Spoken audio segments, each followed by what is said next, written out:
ਸਤਿ ਸ਼੍ਰੀ ਅਕਾਲ ਜੀ। News Asia Punjabi ਦੇਖ ਰਹੇ ਹੋ ਤੁਸੀਂ ਤੇ ਮੈਂ ਹਾਂ ਕੁਲਵੰਤ ਸਿੰਘ। ਸਿਹਤ ਮਾਮਲਿਆਂ ਨੂੰ ਲੈ ਕੇ ਅੱਜ ਮੈਂ ਦੋ ਦਿੱਗਜ ਮਹਿਮਾਨ, ਬਹੁਤ ਵੱਡੇ ਨਾਮ ਨੇ, ਡਾਕਟਰ ਅਮਰ ਸਿੰਘ ਆਜ਼ਾਦ ਔਰ ਆਚਾਰਿਆ ਮਨੀਸ਼, ਬਹੁਤ ਵੱਡੇ ਨਾਮ ਨੂੰ ਤੁਹਾਡੇ ਸਾਹਮਣੇ ਲੈ ਕੇ ਆਇਆ ਇੱਕ ਅਜਿਹੀ ਵਿਚਾਰ ਚਰਚਾ ਦੇ ਲਈ ਜਿਸ ਦੇ ਵਿੱਚ ਜਦੋਂ ਤੁਸੀਂ ਇਸ ਵਿਚਾਰ ਚਰਚਾ ਦੇ ਐਂਡ ਦੇ ਵਿੱਚ ਕਨਕਲੂਜਨ ਤੇ ਪਹੁੰਚੋਗੇ ਤਾਂ ਤੁਸੀਂ ਕਹੋਗੇ ਵੀ ਵਾਕਿਆ ਹੀ ਜੋ ਅੱਜ ਗੱਲ ਦੱਸੀ ਗਈ ਆ, ਨਾ ਅੱਜ ਤੋਂ ਪਹਿਲਾਂ ਕਦੇ ਇਸ ਦੇ ਉੱਤੇ ਕਦੇ ਕਿਸੇ ਨੇ ਜ਼ਿਕਰ ਕੀਤਾ ਤੇ ਨਾ ਹੀ ਸ਼ਾਇਦ ਸਾਨੂੰ ਇਹ ਜੇਕਰ ਇਸ ਵੀਡੀਓ ਨੂੰ ਨਾ ਦੇਖਦੇ ਤਾਂ ਸ਼ਾਇਦ ਸਾਨੂੰ ਕਿਤੋਂ ਹੋਰੋਂ ਪਤਾ ਲੱਗਦੀ। ਤੇ ਅਜਿਹੀਆਂ ਚੀਜ਼ਾਂ ਅੱਜ ਅਸੀਂ ਦੱਸਣ ਜਾ ਰਹੇ ਹਾਂ, ਅਜਿਹੀਆਂ ਵਿਚਾਰ ਚਰਚਾ ਤੁਹਾਡੇ ਸਾਹਮਣੇ ਪੇਸ਼ ਕਰਨ ਜਾ ਰਹੀਆਂ ਜਿਹੜੀਆਂ ਆਮ ਬੰਦੇ ਦੀ, ਹਰ ਇਨਸਾਨ ਦੇ ਨਾਲ ਜੁੜੀ ਹੋਈ ਹੈ। ਤੇ ਜੇਕਰ ਅਸੀਂ ਇਸ ਵਿਚਾਰ ਚਰਚਾ ਨੂੰ ਸਹੀ ਤਰੀਕੇ ਨਾਲ ਐਂਡ ਤੱਕ ਸੁਣ ਲੈਂਦੇ ਹਾਂ ਤੇ ਮੈਨੂੰ ਨਹੀਂ ਲੱਗਦਾ ਕਿ ਬੰਦਾ ਜ਼ਿਆਦਾ ਦੇਰ ਤੱਕ ਬਿਮਾਰ ਰਹਿੰਦਾ ਜਾਂ ਫਿਰ ਉਹ ਡਾਕਟਰਾਂ ਦੇ ਚੱਕਰਾਂ ਦੇ ਵਿੱਚ ਹੀ ਰਹੇਗਾ। ਆਚਾਰਿਆ ਜੀ, ਤੁਹਾਡਾ ਨਿਊਜ਼ ਏਸ਼ੀਆ ਪੰਜਾਬੀ ਤੇ ਬਹੁਤ ਬਹੁਤ ਸਵਾਗਤ ਹੈ। ਆਚਾਰਿਆ ਮਨੀਸ਼, ਨਮਸਕਾਰ। ਡਾਕਟਰ ਸਾਹਿਬ, ਤੁਹਾਡਾ ਵੀ ਬਹੁਤ ਬਹੁਤ ਸਵਾਗਤ। ਸਤਿ ਸ਼੍ਰੀ ਅਕਾਲ ਜੀ ਸਾਰੇ ਸਰੋਤਿਆਂ ਨੂੰ। ਆਚਾਰਿਆ ਜੀ, ਮੈਂ ਤੁਹਾਡੇ ਤੋਂ ਸ਼ੁਰੂ ਕਰਦਾ। ਸਰੀਰ ਦੇ 5 ਔਰਗਨ, 5 ਮੇਨ ਜਿਹੜੇ ਹਿੱਸੇ ਨੇ, ਅੰਗ ਨੇ, ਜਿਹੜੇ ਉਹਦੇ 'ਚ ਲਾ ਲਓ ਸਕਿਨ ਲਾ ਲਓ, ਉਹਦੇ 'ਚ ਐਂਟਰਸਟਾਈਨ ਲਾ ਲਓ, ਉਹਦੇ 'ਚ ਤੁਸੀਂ ਫੇਫੜੇ ਲਾ ਲਓ, ਕਿਡਨੀ ਲਾ ਲਓ, ਅਤੇ ਜਾਂ ਫਿਰ ਤੁਸੀਂ ਜਿਹੜਾ ਉਹਦੇ 'ਚ ਲੀਵਰ ਲਾ ਲਓ। 5 ਔਰਗਨ ਨੇ, 5 ਦੇ ਉੱਤੇ ਸਭ ਤੋਂ ਵੱਧ ਜਿਹੜਾ ਉਹ ਜ਼ੋਰ ਪੈ ਰਿਹਾ ਅਤੇ ਇਹੀ 5 ਔਰਗਨ ਜਿਹੜੇ ਨੇ ਆਪਣੇ ਸਰੀਰ ਨੂੰ ਮੇਨ ਚਲਾਉਣ ਦੇ ਵਿੱਚ ਸਹਾਈ ਹੁੰਦੇ ਨੇ, ਗੰਦਗੀ ਬਾਹਰ ਕੱਢਣ ਦੇ ਵਿੱਚ ਇਹੀ ਸਹਾਈ ਹੁੰਦੇ ਨੇ। ਕਿਉਂਕਿ ਇੰਨੀ ਕੁ ਗੰਦਗੀ ਸਰੀਰ ਦੇ ਅੰਦਰ ਸੁੱਟੀ ਜਾ ਰਹੀ ਹੈ ਕਿ ਉਹ ਔਰਗਨ ਵੀ ਫੇਲ ਹੋ ਰਹੇ ਨੇ, ਉਹ ਔਰਗਨ ਦੇ ਵੱਲੋਂ ਵੀ ਉਹਨਾਂ ਨੇ ਵੀ ਜਵਾਬ ਦੇਣਾ ਸ਼ੁਰੂ ਕਰਤਾ। ਇਸੇ ਕਰਕੇ ਸਭ ਤੋਂ ਵੱਧ ਕਦੇ ਲੀਵਰ ਟ੍ਰਾਂਸਪਲਾਂਟ ਦੀ ਗੱਲ ਆ ਰਹੀ ਹੈ, ਕਦੇ ਕਿਡਨੀ ਟ੍ਰਾਂਸਪਲਾਂਟ ਦੀ ਗੱਲ ਆ ਰਹੀ, ਕਦੇ ਕੁਛ ਤੇ ਕਦੇ ਕੁਛ। ਕਿਉਂ ਹੋ ਰਿਹਾ ਹੈ? ਕਿੱਥੇ ਖੜੋਤ ਆ ਰਹੀ, ਕਿੱਥੇ ਪ੍ਰੋਬਲਮ ਆ ਰਹੀ ਹੈ ਜਿਹੜੀ ਇੰਨਾ ਕੁਛ ਹੋ ਰਿਹਾ? ਇਨਸਾਨ ਜੀਭ ਤਾਂ ਉਹਦੀ 4 ਇੰਚ ਦੀ ਹੈ ਅਤੇ ਅੰਗ ਐਡੇ ਐਡੇ ਵੱਡੇ ਖਰਾਬ ਹੋ ਰਹੇ ਨੇ। ਦੇਖੋ, ਮੈਂ ਤੁਹਾਨੂੰ ਆਯੁਰਵੈਦਿਕ ਸ਼ਲੋਕ ਤੋਂ ਸ਼ੁਰੂ ਕਰਨਾ ਚਾਹਾਂਗਾ। ਸਰਵੇਸ਼ਾਣਾਮ ਰੋਗਾਣਾਮ ਨਿਦਾਨਮ ਕੁਪਿਤਾ ਮਲਾ। ਆਯੁਰਵੇਦ ਕਹਿੰਦਾ ਹੈ ਸਰਵ ਰੋਗ, ਦੁਨੀਆ ਵਿੱਚ ਜਿੰਨੇ ਵੱਡੇ ਰੋਗ ਹੈ ਇਹਨਾਂ ਦਾ ਕਾਰਨ ਕੁਪਿਤ ਮਲ, ਯਾਨੀ ਕਿ ਮਲ ਵੀ ਵਿਗੜ ਗਏ, ਗੰਦੇ ਹੋ ਗਏ ਤੇ ਵਿਗੜ ਗਏ, ਮਤਲਬ ਕੁਪਿਤ ਹੋ ਗਏ। ਤੇ ਉਹੀ ਤਾਂ ਉਹ ਮਲ ਇੱਕੋ ਤੋਂ ਉਹ ਵੀ ਸੜ ਗਿਆ ਅੰਦਰ, ਮਤਲਬ ਅੰਤਾਂ ਜੰਮ ਗਿਆ ਮਲ, ਜਿਹੜੀ ਆਪਣੀ ਸਟੂਲ ਹੈ। ਅੱਛਾ, ਪਿਸ਼ਾਬ ਵੀ ਆਪਾਂ ਕਰਦੇ ਹਾਂ, ਉਹ ਵੀ ਬੋਡੀ 'ਚ ਕੁਛ ਪਾਰਟ ਰਹਿ ਗਿਆ, ਸਟੂਲ ਦਾ ਕੁਛ ਪਾਰਟ ਰਹਿ ਗਿਆ, ਅਤੇ ਬੋਡੀ ਨੇ ਆਪਣੀ ਜਿਹੜੀ ਨੱਕ ਤੋਂ ਲਾਉਣੀ ਚਾਹੀਦੀ ਆਕਸੀਜਨ, ਲੇਕਿਨ ਨਾ ਤਾਂ ਇਸ ਕਮਰੇ 'ਚ ਪੇੜ ਹੈ, ਨਾ ਤੁਹਾਡੇ ਘਰ 'ਚ ਪੇੜ ਹੈ, ਪੇੜ ਕੱਟੀ ਰਿਹਾ, ਸਭ ਨੂੰ ਪਤਾ ਹੈ। ਸਕੂਟਰਾਂ ਧੂਆਂ, ਕਾਰਾਂ ਧੂਆਂ, ਫੈਕਟਰੀਆਂ ਧੂਆਂ, nitrogen oxide, sulphur dioxide, carbon dioxide, ਆਪਾਂ ਕੀ ਗੈਸਾਂ ਲੈ ਰਹੇ ਹਾਂ। ਖੁਰਾਕ 'ਚ ਆਪਾਂ ਯੂਰੀਆ, ਕੈਮੀਕਲ, ਪੈਸਟੀਸਾਈਡ ਵਾਲਾ, ਪ੍ਰੀਜ਼ਰਵੇਟਿਵ ਵਾਲਾ ਖਾਣਾ ਖਾ ਰਹੇ ਹਾਂ। ਅਤੇ ਬੋਡੀ ਦੇ ਅੰਦਰ ਜਿਹੜੀ ਕੋਸ਼ਿਕਾਵਾਂ ਨੇ ਉਹਨਾਂ 'ਚੋਂ ਗੰਦਗੀ ਸੈੱਲ ਉਹ ਜੰਮਦਾ ਹੈ ਅੰਦਰ, ਉਹਨਾਂ ਦੇ ਖਾਣਾ ਰੁਕਦਾ ਹੈ, ਫਿਰ ਉਹ ਸੜਦਾ ਹੈ। ਉਹੀ ਆਯੁਰਵੇਦ ਨੇ ਕਹਿਣਾ ਸਰਵੇਸ਼ਾਣਾਮ ਰੋਗਾਣਾਮ ਨਿਦਾਨਮ ਕੁਪਿਤਾ ਮਲਾ। मैंने निदान भी दसिया कि कुपित मल को निदान कर दो, निकाल दो, तो आप ठीक हो जाओगे। आही मेन ਵੱਡਾ ਕਾਰਨ ਹੈ। ਤਾਂ ਹੀ ਲੀਵਰ ਫੇਲ ਹੋ ਰਿਹਾ ਹੈ, ਤਾਂ ਹੀ ਕਿਡਨੀ ਫੇਲ ਹੋ ਰਹੀ ਹੈ, ਤਾਂ ਹੀ ਤੁਹਾਡੇ ਸਕਿਨ ਦੀ ਐਲਰਜੀਜ਼, ਸੋਰਾਈਸਿਸ, ਲਿਊਕੋਡਰਮਾ ਦੀ ਬਿਮਾਰੀਆਂ ਹੋ ਰਹੀਆਂ, ਅੰਤਾਂ ਵਿੱਚ ਅਲਸਰ ਹੋ ਰਿਹਾ ਹੈ, ਅਪੈਂਡਿਸਾਈਟਿਸ ਹੋ ਰਿਹਾ ਹੈ, ਇਹਦੇ ਇਲਾਵਾ ਬਵਾਸੀਰ, ਫਿਸ਼ਰ ਫਿਸਟੂਲਾ ਹੋ ਰਿਹਾ ਹੈ, ਅਤੇ ਇਹਦੇ ਇਲਾਵਾ ਤੁਸੀਂ ਕਹਿ ਲਓ ਕਿ IBS, ਜਿਹਨੂੰ ਸੰਗ੍ਰਹਿਣੀ ਕਹਿੰਦੇ ਆਪਾਂ, ਇਰੀਟੇਬਲ ਬਾਊਲ ਸਿੰਡਰੋਮ, ਅਤੇ ਉਹੀ ਗੈਸਾਂ ਜਿਹੜਾ ਬਣ ਕੇ ਸਿਰ 'ਤੇ ਚੜ੍ਹਦੀਆਂ ਅਤੇ ਮਾਈਗ੍ਰੇਨ ਹੋ ਰਿਹਾ ਹੈ, ਟਿਊਮਰ ਹੋ ਰਿਹਾ, ਰਸੌਲੀਆਂ ਬਣ ਰਹੀਆਂ। ਉਹੀ ਗੈਸਾਂ ਅਗਰ ਘੁਟਨਿਆਂ ਚਲੀ ਗਈਆਂ ਤਾਂ ਗੋਡੇ ਦਰਦ, ਕਮਰੇ ਚਲੀ ਗਈ ਤਾਂ ਡਿਸਕ ਪ੍ਰੋਬਲਮ। ਮਤਲਬ ਗੈਸ ਜਿਹੜੀ ਵਾਯੂ ਹੈ ਨਾ, ਉਹ ਬੋਡੀ ਦੀ ਵਿਗੜ ਰਹੀ ਹੈ, ਅਤੇ ਖਾਣਾ ਪੀਣਾ ਹੀ ਮੇਨ ਮੁख्य कारण है बीमारियां का।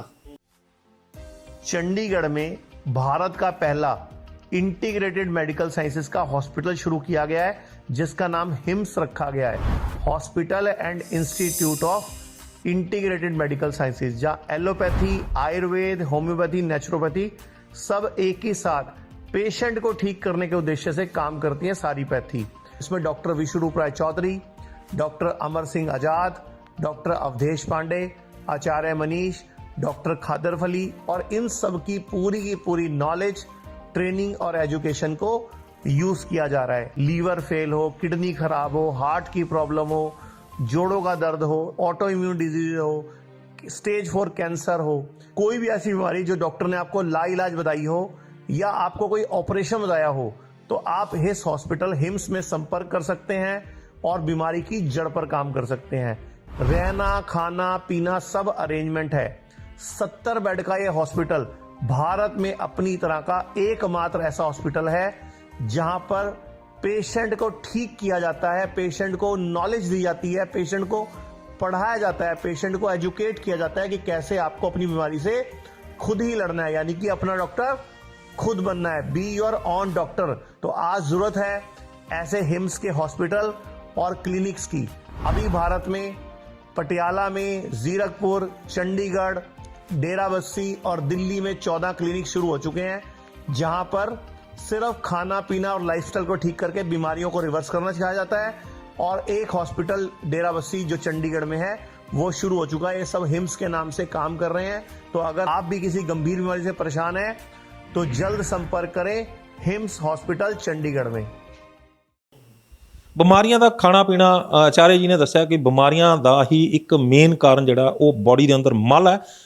ਉਹ ਮਲ ਜਿਹੜਾ ਕਿ ਬਾਹਰ ਕੱਢਣਾ ਜ਼ਰੂਰੀ ਹੁੰਦਾ, ਲੇਕਿਨ ਉਹ ਮਲ ਵੀ ਸੜ ਗਿਆ। ਇੱਕ ਤਾਂ ਉਹਦਾ ਨਾਮ ਮਲ ਹੈ, ਇੱਕ ਉਸ ਤੋਂ ਵੀ ਸੜਿਆ ਹੋਇਆ, ਤੇ ਉਸ ਤੋਂ ਉਹ ਜਿਹੜਾ ਮੇਨ ਕਾਰਨ ਉਹਦਾ ਬਣ ਰਿਹਾ। ਪਰ ਜਿਹੜੀ ਗੱਲ ਇੱਥੇ ਹੀ ਨਹੀਂ ਰੁਕਦੀ ਹੈਗੀ, ਗੱਲ ਆ ਜਾਂਦੀ ਹੈ ਸੈੱਲ ਦੇ ਉੱਤੇ। ਜਿਸ ਤਰ੍ਹਾਂ ਆਚਾਰਿਆ ਮਨੀਸ਼ ਜੀ ਨੇ ਗੱਲ ਕੀਤੀ ਹੈ ਕਿ ਸੈੱਲ ਯਾਨੀ ਕਿ ਕੋਸ਼ਿਕਾ ਜਿਹੜੀ ਹੁੰਦੀ ਹੈ ਬੋਡੀ ਦੇ ਅੰਦਰ, ਉਹ ਕੋਸ਼ਿਕਾਵਾਂ ਜਿਹੜੀਆਂ ਨੇ ਉਹ ਜਿਹੜੀਆਂ ਮਿਲ ਕੇ ਪੂਰਾ ਕੋਸ਼ਿਕਾਵਾਂ ਦਾ ਜਾਲ ਹੈ। ਇਨਸਾਨ ਜਿਹੜਾ ਇੱਕ ਕੋਸ਼ਿਕਾਵਾਂ ਦਾ ਜਾਲ ਹੈ, ਤੇ ਉਹ ਕੋਸ਼ਿਕਾਵਾਂ ਦੇ ਵਿੱਚੋਂ ਕਿਸ ਤਰੀਕੇ ਦੇ ਨਾਲ ਜਿਹੜਾ ਇੱਕ ਕੋਸ਼ਿਕਾ ਦੇ ਅੰਦਰ ਇੱਕ ਸੈੱਲ ਦੇ ਵਿੱਚ ਜਨਰੇਟਰ ਬਣੇ ਹੋਏ ਨੇ, ਮਾਈਕਰੋਕੌਂਡਰੀਆ ਹੈਗਾ ਦੇ ਵਿੱਚੋਂ, ਉਹ ਚੀਜ਼ਾਂ ਜਿਹੜੀਆਂ ਕਿੱਥੇ ਜਾ ਕੇ ਜਿਹੜਾ ਮਲ ਹੈ ਉਹ ਕਿੱਥੇ ਅਸਰ ਕਰ ਰਿਹਾ ਹੈ, ਕਿੱਦਾਂ ਅਸਰ ਕਰ ਰਿਹਾ, ਥੋੜਾ ਜਿਹਾ ਇਹ ਵੀ ਸਮਝਾ ਦਿਓ।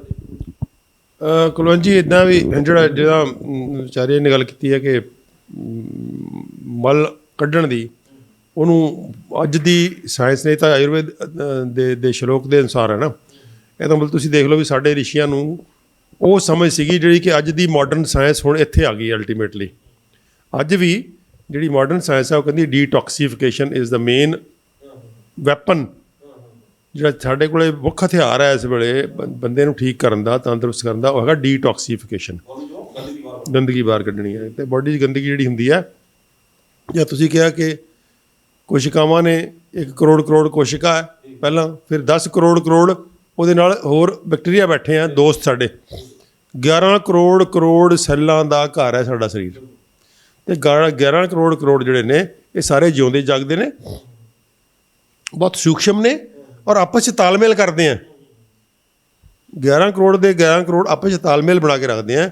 ਜਦੋਂ ਵੀ ਗੰਦਗੀ ਇਕੱਠੀ ਹੁੰਦੀ ਹੈ, ਟੌਕਸਿਨਸ ਇਕੱਠੇ ਹੁੰਦੇ ਆ, ਤਾਂ ਸਭ ਤੋਂ ਪਹਿਲਾਂ ਉਹਦਾ ਤਾਲਮੇਲ ਟੁੱਟ ਜਾਂਦਾ, ਕਿਉਂਕਿ ਜਿਹੜੇ ਟੌਕਸਿਨ ਨੇ ਤਾਲਮੇਲ ਨਹੀਂ ਕਰਨ ਦਿੰਦੇ ਆਪਸ 'ਚ, ਕਿਉਂਕਿ ਇਹਨਾਂ ਨੇ ਜਿਹੜਾ ਤਾਲਮੇਲ ਕਰਨਾ ਉਹ ਬਹੁਤ ਸੂਖਸ਼ਮ ਕੈਮੀਕਲਸ ਰਾਹੀਂ ਕਰਦੇ ਆ।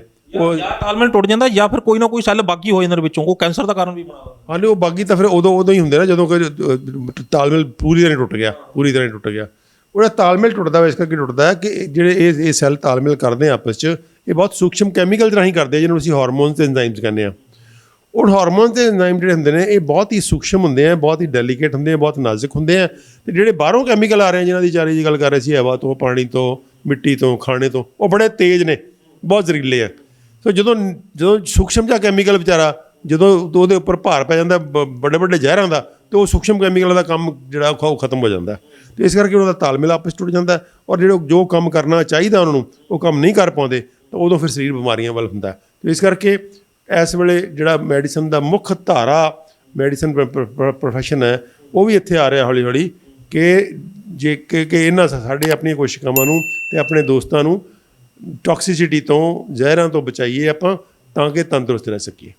ਆਚਾਰਿਆ ਜੀ, ਤੁਹਾਡਾ ਲੰਮਾ ਤਜਰਬਾ ਹੈ, ਪੇਸ਼ੈਂਟਸ ਦੇ ਨਾਲ ਤੁਸੀਂ ਡੀਲ ਕਰ ਰਹੇ ਹੋ, ਬੜਾ ਲੰਬਾ ਤਜਰਬਾ, ਤੁਸੀਂ ਆਪਣਾ ਪੜ੍ਹਾਈ ਵੀ ਕੀਤੀ ਹੈਗੀ ਹੈ। ਥੋੜ੍ਹਾ ਜਿਹਾ ਦੱਸੋਗੇ ਕਿ ਕਿਹੜਾ ਔਰਗਨ ਸਭ ਤੋਂ ਜ਼ਿਆਦਾ, ਹੁਣ 5 ਔਰਗਨ ਨੇ, ਉਹਨਾਂ 5 ਚੋਂ ਵੀ ਆਪਾਂ ਡਿਸਾਈਡ ਕਰੀਏ ਵੀ ਕਿਹੜਾ ਔਰਗਨ ਸਭ ਤੋਂ ਜ਼ਿਆਦਾ ਅਫੈਕਟਡ ਹੋ ਰਿਹਾ, ਕਿਉਂਕਿ ਅਫੈਕਟਡ ਤਾਂ ਆਪਣੇ 5 ਹੀ ਹੋ ਰਹੇ ਨੇ, ਪਰ ਇਹਦੇ ਵਿੱਚੋਂ ਵੀ ਕਿਹੜਾ ਸਭ ਤੋਂ ਜ਼ਿਆਦਾ ਖਤਰਨਾਕ ਹੋ ਰਿਹਾ, ਢੰਗ ਨਾਲ ਖਰਾਬ ਹੋ ਰਿਹਾ। ਮੈਂ ਤੁਹਾਨੂੰ ਦੁਬਾਰਾ ਇੱਕ ਸ਼ਲੋਕ ਦੱਸ ਦਿੰਦਾ। ਆਯੁਰਵੇਦ 'ਚ ਇਲਾਜ ਵੀ ਦੱਸਿਆ ਹੈ, ਸ਼ੁੱਧੋ ਦੇਹਾ ਮਨੁਸ਼ਯ ਯਸਯ ਸਜਿਤੀ ਵਰਸ਼ਤਮ, ਕਿ ਜੋ ਮਰਜ਼ੀ ਬਿਮਾਰੀ ਹੋਵੇ ਸਰੀਰ ਦੀ ਸ਼ੁੱਧੀ ਕਰ ਦਿਓ ਅਤੇ 100 ਵਰਸ਼ ਤੱਕ ਸਵਸਥ ਸੁਖੀ ਜੀਓ। ਇਹ ਸਾਡੇ ਰਿਸ਼ੀ ਮੁਨੀਆਂ ਨੇ ਕਿਹਾ ਹੈ। ਤੁਸੀਂ ਪੁੱਛਿਆ ਕਿਹੜਾ ਔਰਗਨ ਇਫੈਕਟ ਹੋ ਰਿਹਾ ਹੈ, ਔਰਗਨ ਤਾਂ ਸਾਰੇ ਇਫੈਕਟ ਹੋ ਰਿਹਾ ਹੈ, ਲੇਕਿਨ ਜਿਹੜਾ ਮੇਜਰ ਔਰਗਨ ਹੈ ਨਾ, ਉਹ ਆਪਣੀ ਸਮਾਲ ਇੰਟੈਸਟਾਈਨ, ਛੋਟੀ ਆਂਤਾਂ, ਜਿਨ੍ਹਾਂ ਨੂੰ ਰੈਸਟ ਨਹੀਂ ਮਿਲ ਰਿਹਾ। ਆਪਾਂ ਦਿਨੇ 7-8 ਵਾਰੀ ਖਾਂਦੇ ਹਾਂ, ਸਵੇਰੇ ਉੱਠਦੇ ਹੀ ਖਾਂਦੇ ਹਾਂ, ਫਿਰ ਨਾਸ਼ਤਾ ਕਰਦੇ ਹਾਂ, ਫਿਰ ਮਿਡ ਮੀਲ, ਫਿਰ ਲੰਚ, ਫਿਰ ਮਿਡ ਮੀਲ, ਫਿਰ ਡਿਨਰ, ਫਿਰ ਉਹ ਰਾਤੀ ਫਿਰ ਕੁਛ ਹੋਰ। ਸਰੀਰ ਨੂੰ ਰੈਸਟ ਮਿਲਦਾ ਹੀ ਨਹੀਂ। ਤੁਸੀਂ ਗੱਡੀ ਨੂੰ ਲਗਾਤਾਰ ਟੋਰੀ ਜਾਂਦੇ ਹੋ, ਉਹਦੇ ਇੰਜਨ ਨੂੰ ਰੈਸਟ ਨਹੀਂ ਮਿਲ ਰਿਹਾ, ਕਿਉਂਕਿ ਤੁਸੀਂ ਇੱਕ ਟੁਕੜਾ ਖਾਓ, ਭਾਵੇਂ ਇੱਕ ਰੋਟੀ ਖਾਓ, ਮਸ਼ੀਨ ਪੂਰੀ ਸਟਾਰਟ ਹੁੰਦੀ ਹੈ। ਜਿਵੇਂ ਜਨਰੇਟਰ ਹੈ, ਆਪਾਂ ਸਟਾਰਟ ਕੀਤਾ, ਉਹਨੇ ਇੱਕ ਵਾਰੀ ਸਟਾਰਟ ਹੋਣੇ, ਮੰਨ ਲਓ 10 ਰੁਪਏ ਦਾ ਤੇਲ ਫੂਕਤਾ ਨਾ, ਭਾਵੇਂ ਤੁਸੀਂ ਸਟਾਰਟ ਕਰਕੇ ਬੰਦ ਕਰਤਾ, ਭਾਵੇਂ ਤੁਸੀਂ ਸਟਾਰਟ ਕਰਕੇ ਚਲਾਈ ਗਏ। ਤੁਹਾਨੂੰ ਯਾਦ ਹੋਏਗਾ ਕਈ ਸਾਲ ਪਹਿਲੇ टीवी ਤੇ ਇੱਕ ਐਡ ਆਉਂਦੀ ਸੀ कि जब भी आप लाल बत्ती पे रुको तो गाड़ी का इंजन बंद कर दो, लेकिन आजकल वो ऐड नहीं आती। वो बंद क्यों होगी? इंदौर दे एक ਇੱਕ ਐਡਵੋਕੇਟ ਨੇ ਰਿਸਰਚ ਕੀਤੀ ਕਿ ਗੱਡੀ ਦਾ ਇੰਜਨ ਜਦੋਂ ਬੰਦ ਕਰਕੇ ਦੁਬਾਰਾ ਸਟਾਰਟ ਕਰਦੇ ਆ ਤੇ ਕਿੰਨੀ એનર્ਜੀ ਲੱਗਦੀ ਹੈ, ਉਲਟਾ ਜ਼ਿਆਦਾ ਤੇਲ ਫੂਕ ਜਾਂਦਾ ਹੈ। ਐਵੇਂ ਹੀ ਸਾਡੀ ਬਾਡੀ, ਆਪਾਂ ਜਿਹੜੇ ਅੱਜ ਕੱਲ੍ਹ ਦੇ ਮਾਡਰਨ ਡਾਕਟਰ ਨੇ ਪੜ੍ਹਾਤਾ ਕਿ ਛੋਟੇ ਛੋਟੇ ਮੀਲ ਖਾਓ, ਅਗਰ ਉਹ ਮੀਲ ਨੈਚੁਰਲ ਨੇ ਤਾਂ ਚੰਗੇ ਨੇ, ਲੇਕਿਨ ਅਗਰ ਉਹ ਨੈਚੁਰਲ ਨਹੀਂ ਗਏ, ਪੱਕੇ ਹੋਏ ਨੇ ਤਾਂ ਚੰਗੇ ਨਹੀਂ ਗਏ। ਮਤਲਬ ਤੁਸੀਂ ਨੈਚੁਰਲ ਸਨੈਕਸ ਕਹਿ ਦਿੰਦੇ ਨੇ ਜਿਹਨੂੰ, ਸਨੈਕਸ ਅਗਰ ਨੈਚੁਰਲ ਨੇ ਤਾਂ ਚੰਗੇ ਨੇ, ਲੇਕਿਨ ਅਗਰ ਪੱਕੇ ਹੋਏ ਨੇ, ਅਨਨੈਚੁਰਲ ਨੇ ਤਾਂ ਘੱਟ ਚੰਗੇ ਨੇ। ਦੂਜੀ ਗੱਲ ਤੁਸੀਂ ਪੁੱਛੀ ਕਿਹੜਾ ਅੰਗ ਇਫੈਕਟਡ ਹੈ, ਤੇ ਮੈਂ ਕਹਾਂਗਾ ਇਸ ਟਾਈਮ ਸਭ ਤੋਂ ਵੱਡਾ ਅੰਗ ਜਿਹੜਾ ਇਫੈਕਟਡ ਹੈ ਛੋਟੀਆਂ ਆਂਤਾਂ, ਉਸ ਤੋਂ ਬਾਅਦ ਹੈਗਾ ਲੀਵਰ, ਤੇ ਤੀਜਾ ਹੈਗਾ ਕਿਡਨੀ, ਇਹ ਤੇ ਇਸ ਤੋਂ ਬਾਅਦ ਹੈਗਾ ਰੈਕਟਮ ਵੱਡੀ ਆਂਤ, ਜਿੰਦੇ ਵਿੱਚ ਅੱਜ ਕੱਲ੍ਹ ਲੋਕਾਂ ਦੇ ਮਲ ਚਿਪਕਿਆ ਹੋਇਆ ਹੈ। ਮਤਲਬ ਸਾਡੇ ਕੋਲ ਜਿੰਨੇ ਪੇਸ਼ੈਂਟ ਆਉਂਦੇ ਆ, ਜਦੋਂ ਨਾੜੀ ਦੇਖਦੇ ਆ, ਜਿਬ ਦੇਖਦੇ ਆ, ਤੇ ਲੋਕਾਂ ਦਾ ਇੱਕ ਤਾਂ ਲੀਵਰ ਫੈਟੀ ਮਿਲਦਾ ਹੈ, ਦੂਜਾ ਉਹਨਾਂ ਦੇ ਲੈਟਰਿਨ ਰੈਕਟਮ ਮਲਾਸ਼ੇ ਦੇ ਅੰਦਰ ਮਲ ਦੀ ਲੇਅਰਾਂ ਚਿਪਕੀਆਂ ਪਈਆਂ, ਮਤਲਬ ਇੰਨਾ ਜੰਮ ਗਿਆ ਕਿਉਂਕਿ ਉਹ ਫਲੈਕਸੀਬਿਲਿਟੀ ਜਿਹੜੀ ਅੰਤਾਂ ਦੀ ਜਿਹੜੀ ਪੈਰਾਲਿਸਟਿਕ ਮੂਵਮੈਂਟ ਹੈ, ਜਿਹਦੇ ਨਾਲ ਉਹ ਮਲ ਨੂੰ ਧਕੇਲਦੀ ਹੈ ਵਾਯੂ ਨਾਲ, ਉਹ ਜੰਮ ਗਿਆ। ਉਸ ਕਰਕੇ cancer, hepatitis, liver fail, kidney fail, ਇਹ ਬਿਮਾਰੀਆਂ ਵੱਧ ਗਈਆਂ। ਹੁਣ ਜਿਵੇਂ ਸਿਸਟ ਹੈ, ਲੋਕਾਂ ਨੇ ਸਿਸਟ ਬੜਾ ਇੱਕ ਨਾਮ ਕਾਮਨ ਸੁਣਿਆ ਹੈ, ਪੋਲੀਸਿਸਟਿਕ ਓਵਰੀ ਹੈ ਜੀ, ਸਿਸਟਿਕ ਹੈ, ਸਿਸਟ ਬਣ ਗਈ। ਸਿਸਟ ਵੀ ਤਾਂ ਅੱਗੇ ਜਾ ਕੇ ਟਿਊਮਰ ਤੇ ਕੈਂਸਰ ਹੀ ਬਣ ਰਹੀ ਹੈ ਨਾ, ਕਿਉਂਕਿ ਤੁਸੀਂ ਖਾਣਾ ਨਹੀਂ ਟਿਕ ਰਹੇ। ਡਾਕਟਰ ਸਾਹਿਬ ਦਾ ਮੇਨ ਜਿਹੜਾ ਕਨਸੈਪਟ ਹੈ, ਡਾਕਟਰ ਅਮਰ ਆਜ਼ਾਦ ਦਾ, ਜਿੱਥੇ ਆਪਾਂ ਬੈਠੇ ਹਾਂ ਅੱਜ ਪਟਿਆਲਾ ਦੇ ਅੰਦਰ, ਇਹ ਕਨਸੈਪਟ ਹੀ ਇਹ ਕਹਿੰਦਾ ਹੈ ਕਿ ਗੇਹੂੰ ਚਾਵਲ ਜਿਹੜਾ ਬਿਮਾਰੀ ਹੈ, ਜਿਹੜਾ ਇਹ ਗੇਹੂੰ ਹੈ GM ਹੈ, ਜੈਨੇਟਿਕਲੀ ਮੋਡੀਫਾਈਡ ਹੈ। ਜਦੋਂ ਆਪਾਂ ਇਹਨੂੰ ਖਾਵਾਂਗੇ, ਇਹ ਸਾਡੀ ਬੋਡੀ ਨੂੰ ਪਸੰਦ ਹੀ ਹੈ ਨਹੀਂ, ਆਪਾਂ ਇਹਨੂੰ 3-3 ਟਾਈਮ ਖਾ ਰਹੇ ਹਾਂ, 4-4 ਟਾਈਮ ਖਾ ਰਹੇ ਹਾਂ, ਤੇ ਉਹ ਬੋਡੀ ਆਪਣੇ ਆਪ ਹੀ ਵਿਦਰੋਹ ਕਰੇਗੀ ਤੇ ਅੰਗਾਂ ਨੂੰ ਪ੍ਰੋਬਲਮ ਆਏਗੀ। ਅੰਗ ਆਪਣਾ ਡਿਟੌਕਸੀਫਿਕੇਸ਼ਨ ਨਹੀਂ ਕਰਨਗੇ, ਗੰਦ ਨੂੰ ਅੰਦਰ ਰੱਖਣਗੇ ਤਾਂ ਬਿਮਾਰੀਆਂ ਵਧਣਗੀਆਂ। ਤੇ ਜਿਹੜਾ ਕਨਸੈਪਟ ਹੈ ਵਾਪਸ ਮੂਲ ਅਨਾਜਾਂ ਵਰਗੇ ਲੋਟਣਾ, ਜਿੱਥੇ ਆਪਾਂ ਬੈਠੇ ਪਟਿਆਲਾ ਵਿੱਚ, ਇਹ ਸੈਂਟਰ ਦਾ ਮੇਨ ਮਕਸਦ ਹੀ ਹਿੰਸਾ ਹੈਗਾ ਪਟਿਆਲੇ ਸੈਂਟਰ ਦਾ, ਕਿ ਲੋਕਾਂ ਦੀ ਖੁਰਾਕ ਰਾਹੀਂ ਅਸੀਂ ਕਿਵੇਂ ਉਹਨਾਂ ਨੂੰ ਸਵਸਥ ਬਣਾ ਸਕਦੇ ਹਾਂ। ਤੇ ਜਿਹੜੇ ਗੰਭੀਰ ਪੇਸ਼ੈਂਟ ਹੈਗੇ ਆ, ਉਹਦੇ ਵਾਸਤੇ ਅਸੀਂ ਹੁਣ ਹਸਪੀਟਲ ਖੋਲ੍ਹਿਆ। ਕੀ ਕਰੀਏ, ਲੋਕ ਸੁਧਰਦੇ ਨਹੀਂ, ਪੰਚਕਰਮਾ ਥੈਰੇਪੀ ਸ਼ੁਰੂ ਕੀਤੀਆਂ, ਕਿਉਂਕਿ ਲੋਕ ਕਹਿੰਦੇ ਨਹੀਂ ਜੀ, ਐਲੋਪੈਥੀ ਵਾਲੇ ਕਹਿ ਰਹੇ ਇਲਾਜ ਨਹੀਂ, ਤੁਸੀਂ ਕਿਵੇਂ ਕਰ ਦਿਓਗੇ? ਬਈ ਅਸੀਂ ਨਹੀਂ ਕਰ ਦਿਆਂਗੇ, ਆਯੁਰਵੇਦ ਕਰ ਦੇਗਾ, ਨੈਚੁਰੋਪੈਥੀ ਕਰ ਦੇਗੀ, ਡਾਈਟ ਕਰ ਦੇਗੀ, ਕਿਉਂਕਿ ਉਹਨਾਂ ਦੀ ਸ਼ਕਤੀ ਅੱਜ ਵੀ ਹੈਗੀ ਹੈ।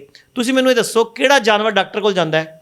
ਜੰਗਲ ਦੇ ਜਿਹੜੇ ਜਾਨਵਰ ਹੈ, ਬੱਚੇ ਆਪਰੇਸ਼ਨਲ ਪੈਦਾ ਕਰਦੇ ਆ, ਕੋਈ ਸੀਜ਼ਰਨ ਕਰਾਉਂਦੇ ਆ, ਸਰਜਰੀ ਕਰਾਉਂਦੇ ਆ, ਉਹ ਕਿਵੇਂ ਬਿਮਾਰ ਪੈਂਦੇ, ਤੇ ਉਹ ਕੀ ਕਰਦੇ ਆ? ਜੋ ਉਹ ਕਰਦੇ ਆ ਨਾ, ਅਗਰ ਉਹੀ ਆਪਾਂ ਸਿੱਖ ਲਈਏ ਤੇ ਵੱਡੀ ਤੋਂ ਵੱਡੀ ਬਿਮਾਰੀ ਨੂੰ ਹਰਾ ਸਕਦੇ ਆ।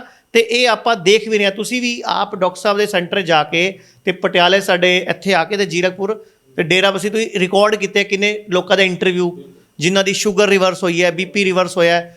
ਬਿਮਾਰੀਆਂ ਰਿਵਰਸਿੰਗ ਦਾ ਇੱਕੋ ਤਰੀਕਾ ਹੈ, शरीर की शुद्धि, अंदर के शरीर के अंगों की ताकत और बॉडी को डिटॉक्स करना और रिजनरेट और रिपेयर करना, बस आही तरीका है। तो अंग सारे इफेक्टेड है, तरीका इको है, खाना पीना बदलो।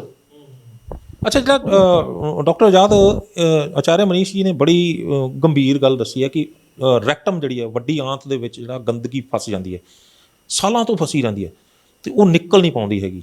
ਤੇ ਕੀ ਜਿਸ ਤਰ੍ਹਾਂ ਆਪਾਂ ਦੱਸਦੇ ਹੈਗੇ ਆ, ਤੁਸੀਂ ਆਪਣੇ ਇਸ ਹਿਮਸ ਸੈਂਟਰ ਪਟਿਆਲਾ ਦੇ ਜਿਹੜੇ ਜਿਸ ਤਰ੍ਹਾਂ ਤੁਸੀਂ ਇਲਾਜ ਕਰ ਰਹੇ ਹੈਗੇ ਹੋ, ਜਿਸ ਤਰ੍ਹਾਂ ਤੁਸੀਂ ਦੱਸਦੇ ਹੈਗੇ ਹੋ ਕਿ ਜਿਹੜਾ ਸਾਲਾਂ ਤੋਂ ਅੰਦਰ ਜਮਿਆ ਹੋਇਆ ਮਲ ਜਾਂ ਅੰਦਰ ਕੁਝ ਵੀ ਜਿਹੜੀ ਟੌਕਸਿਨਸ ਜਿਹੜੇ ਜ਼ਹਿਰ ਹੁੰਦੇ ਨੇ, ਜਿਹੜੇ ਉਹ ਨਿਕਲ ਜਾਂਦੇ ਨੇ ਆਸਾਨੀ ਨਾਲ? ਕੁਝ ਇਸ ਤਰ੍ਹਾਂ ਦੇ ਰਿਜ਼ਲਟ ਨਿਕਲ ਕੇ ਆਏ ਨੇ ਤੁਹਾਡੇ ਕੋਲ?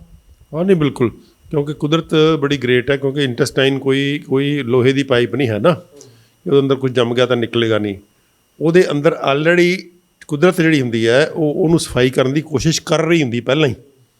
ਉਹਦੇ ਅੰਦਰ ਜਿਹੜੀ ਆਚਾਰਿਆ ਜੀ ਨੇ ਲਫ਼ਜ਼ ਯੂਜ਼ ਕੀਤਾ ਨਾ, ਰੀਜੂਵੀਨੇਸ਼ਨ ਤੇ ਰਿਪੇਅਰ ਤੇ ਰੀਜਨਰੇਸ਼ਨ, ਜਿਹੜੇ ਨੇ ਇਹ ਪ੍ਰੋਸੈਸ ਲਗਾਤਾਰ ਚੱਲਦਾ ਕਿ ਪੁਰਾਣੇ ਸੈੱਲ ਮਰਦੇ ਰਹਿੰਦੇ ਆ, ਉਹ ਡਿੱਗਦੇ ਰਹਿੰਦੇ ਆ, ਟੁੱਟਦੇ ਰਹਿੰਦੇ ਆ, ਝੜਦੇ ਰਹਿੰਦੇ ਆ।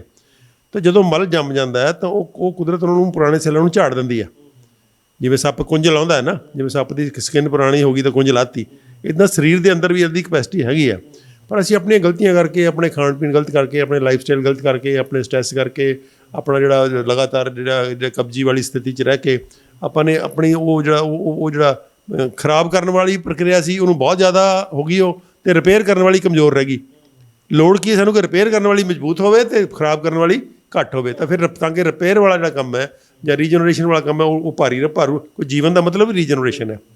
ਕੋਈ ਜੀਵਨ ਉੱਥੇ ਹੋਏਗਾ ਜਿੱਥੇ ਰੀਜਨਰੇਸ਼ਨ ਭਾਰੂ ਆ। ਜਿੱਥੇ ਡੀਜਨਰੇਸ਼ਨ ਭਾਰੂ ਆ, ਜਿੱਥੇ ਮੌਤ ਸੈੱਲ ਜਿਹੜੇ ਨੇ ਉਹ ਡੈੱਡ ਹੋ ਰਹੇ ਆ, ਮਰ ਰਹੇ ਆ, ਜੰਮ ਰਹੇ ਆ, ਉਹ ਅਤੇ ਇਸ ਕਰਕੇ ਜਿਹੜਾ ਕੁਦਰਤ ਦੇ ਅੰਦਰ ਅਸੀਂ ਕੀ ਕਰਦੇ ਹਾਂ, ਖਾਣ ਪੀਣ ਰਾਹੀਂ ਕੁਛ ਕਿਰਿਆਵਾਂ ਨੇ ਜਿਹੜੀਆਂ ਨੈਚੁਰੋਪੈਥੀ ਦੀਆਂ ਜਾਂ ਪੰਚਕਰਮਾਂ ਦੀਆਂ, ਉਹਦੇ ਰਾਹੀਂ ਤਾਂ ਸਾਰੇ ਪ੍ਰੋਸੈਸ ਨੂੰ ਅਸੀਂ ਨੇਚਰ ਦੇ ਪ੍ਰੋਸੈਸ ਨੂੰ ਹੋਰ ਨਾਸ ਕਰਦੇ ਹਾਂ।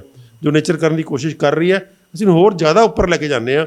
ਉਹ ਚਾਹੇ ਖਾਣੇ ਰਾਹੀਂ ਹੈ, ਚਾਹੇ ਉਹ ਕੁਛ ਸਾਡੀਆਂ ਕਿਰਿਆਵਾਂ ਨੇ, ਕੁੰਜਲ ਕਿਰਿਆ ਹੈ, ਵਮਨ ਹੈ, ਜਾਂ ਨੀਮਾ ਹੈ, ਜਾਂ ਪੰਚਕਰਮਾ ਹੈ, ਜਾਂ ਸਾਡਾ ਜਿਹੜਾ ਉਹ ਅਸੀਂ ਕੋਈ ਖਾਣ ਪੀਣ ਦਾ ਤਰੀਕਾ ਦੱਸਦੇ ਹਾਂ, ਕਾੜੇ ਨੇ। ਇਹ ਸਾਰੇ ਤਰੀਕੇ ਜਿਹੜੇ ਕੀ ਕਰਦੇ ਆ ਕਿ ਤੁਹਾਡੇ ਸਾਰੇ ਸਿਸਟਮ ਦੀ ਜਿਹੜੀ ਰੀਜਨਰੇਸ਼ਨ ਵਾਲਾ ਪੱਖ ਹੈ, ਜੋ ਕੁਦਰਤ ਕਰਨ ਦੀ ਕੋਸ਼ਿਸ਼ ਕਰ ਰਹੀ ਸੀ, ਉਹਨੂੰ ਹੋਰ ਜ਼ਿਆਦਾ ਪ੍ਰਚੰਡ ਕਰ ਦਿੰਦੇ ਆ ਉਹ ਸਾਰੇ ਰਿਪੇਅਰ ਵਰਕ ਨੂੰ। ਜਦੋਂ ਪ੍ਰਚੰਡ ਹੁੰਦਾ ਤਾਂ ਨਾਲ ਦੀ ਨਾਲ ਹੀ ਉਹ ਰਿਜ਼ਲਟ ਆਉਣੇ ਸ਼ੁਰੂ ਹੋ ਜਾਂਦੇ ਆ। ਆਚਾਰਿਆ ਜੀ, ਡਾਕਟਰ ਆਜ਼ਾਦ ਨੇ ਬੜੀ ਅੱਛੀ ਇੱਕ ਗੱਲ ਛੇੜੀ ਹੈਗੀ, ਪੰਚਕਰਮਾ। ਪੰਚਕਰਮਾ ਜਿਹੜਾ ਆਯੁਰਵੇਦ ਦਾ ਇੱਕ ਬੜਾ ਵੱਡਾ ਜਿਹੜਾ ਅੰਗ ਹੈ, ਅਤੇ ਇਹਦੇ ਨਾਲ ਜਿਹੜਾ ਜਦੋਂ ਆਪਾਂ ਡੀਟੌਕਸੀਫਿਕੇਸ਼ਨ ਦੀ ਗੱਲ ਕਰ ਰਹੇ ਹਾਂ, ਗੰਦਗੀ ਬਾਹਰ ਕੱਢਣ ਦੀ ਗੱਲ ਕਰ ਰਹੇ ਹਾਂ, ਤਾਂ ਮੈਨੂੰ ਲੱਗਦਾ ਕਿ ਪੰਚਕਰਮਾ ਤੋਂ ਉੱਪਰ ਕੋਈ ਚੀਜ਼ ਨਹੀਂ ਹੈਗੀ ਗੰਦਗੀ ਬਾਹਰ ਕੱਢਣ ਲਈ। ਥੋੜ੍ਹਾ ਜਿਹਾ ਪੰਚਕਰਮਾ ਆਸਾਨ ਭਾਸ਼ਾ 'ਚ, ਯਾਨੀ ਕਿ ਜਿਹੜੀ ਪੱਲੇ ਪੈਂਦੀ ਹੋਵੇ, ਯਾਨੀ ਐਂ ਨਹੀਂ ਵੀ ਆਪਾਂ ਉਹਦੇ 'ਚ ਥੋੜ੍ਹਾ ਜਿਹਾ ਔਖਾ ਹੋਵੇ, ਪੱਲੇ ਪੈਣ ਵਾਲੀ ਭਾਸ਼ਾ 'ਚ ਆਪਾਂ ਉਹਨੂੰ ਕਿਵੇਂ ਸਮਝਾਵਾਂਗੇ ਕਿ ਕਿਉਂਕਿ ਪੰਚਕਰਮਾ ਇੱਕ ਉਹ ਪੱਧਤੀ ਹੈਗੀ ਹੈ ਜਿਹੜੀ ਕਿ ਹਰ ਬਿਮਾਰੀ ਦਾ ਇਲਾਜ ਕਰ ਸਕਦੀ ਹੈ, ਪਰ ਲੋਕਾਂ ਨੂੰ ਪਤਾ ਹੀ ਨਹੀਂ। ਅਤੇ ਪਤਾ ਤਾਂ ਨਹੀਂ ਕਿਉਂਕਿ ਔਖਾ ਦੱਸਿਆ ਜਾਂਦਾ। ਇਹਨੂੰ ਥੋੜ੍ਹਾ ਸੌਖਾ ਕਰਕੇ ਦੱਸੋ ਤਾਂ ਕਿ ਦਰਸ਼ਕ ਜਿਹੜੇ ਨੇ ਉਹ ਜਿਹੜੇ ਲਿਖਣਾ ਚਾਹੁੰਦੇ ਉਹ ਲਿਖ ਵੀ ਸਕਣ, ਅਤੇ ਜਿਹੜੇ ਸਮਝਣਾ ਚਾਹੁੰਦੇ ਉਹ ਸਮਝ ਵੀ ਜਾਣ। ਦੇਖੋ, ਮੈਂ ਤੁਹਾਨੂੰ ਇੱਕ ਛੋਟੀ ਜਿਹੀ ਗੱਲ ਦੱਸ ਦਿੰਦਾ। ਪੰਚਕਰਮਾ ਸਾਡੇ ਡੇਰਾਬੱਸੀ ਜਿਹੜਾ ਹਸਪੀਟਲ ਹੈ ਹਿਮਸ ਦੇ ਨਾਮ ਦਾ, 70 ਬੈੱਡ ਦਾ, ਉੱਥੇ ਸਾਡਾ ਮੇਨ ਹਥਿਆਰ ਹੈ। ਉੱਥੇ ਸਾਡੇ ਕੋਲ cancer, hepatitis, liver fail, kidney fail, autoimmune diseases, stage 4 cancer ਦਾ। ਆਟੋ ਇਮਿਊਨ ਡਿਜ਼ੀਜ਼ ਵੀ? ਹਾਂਜੀ।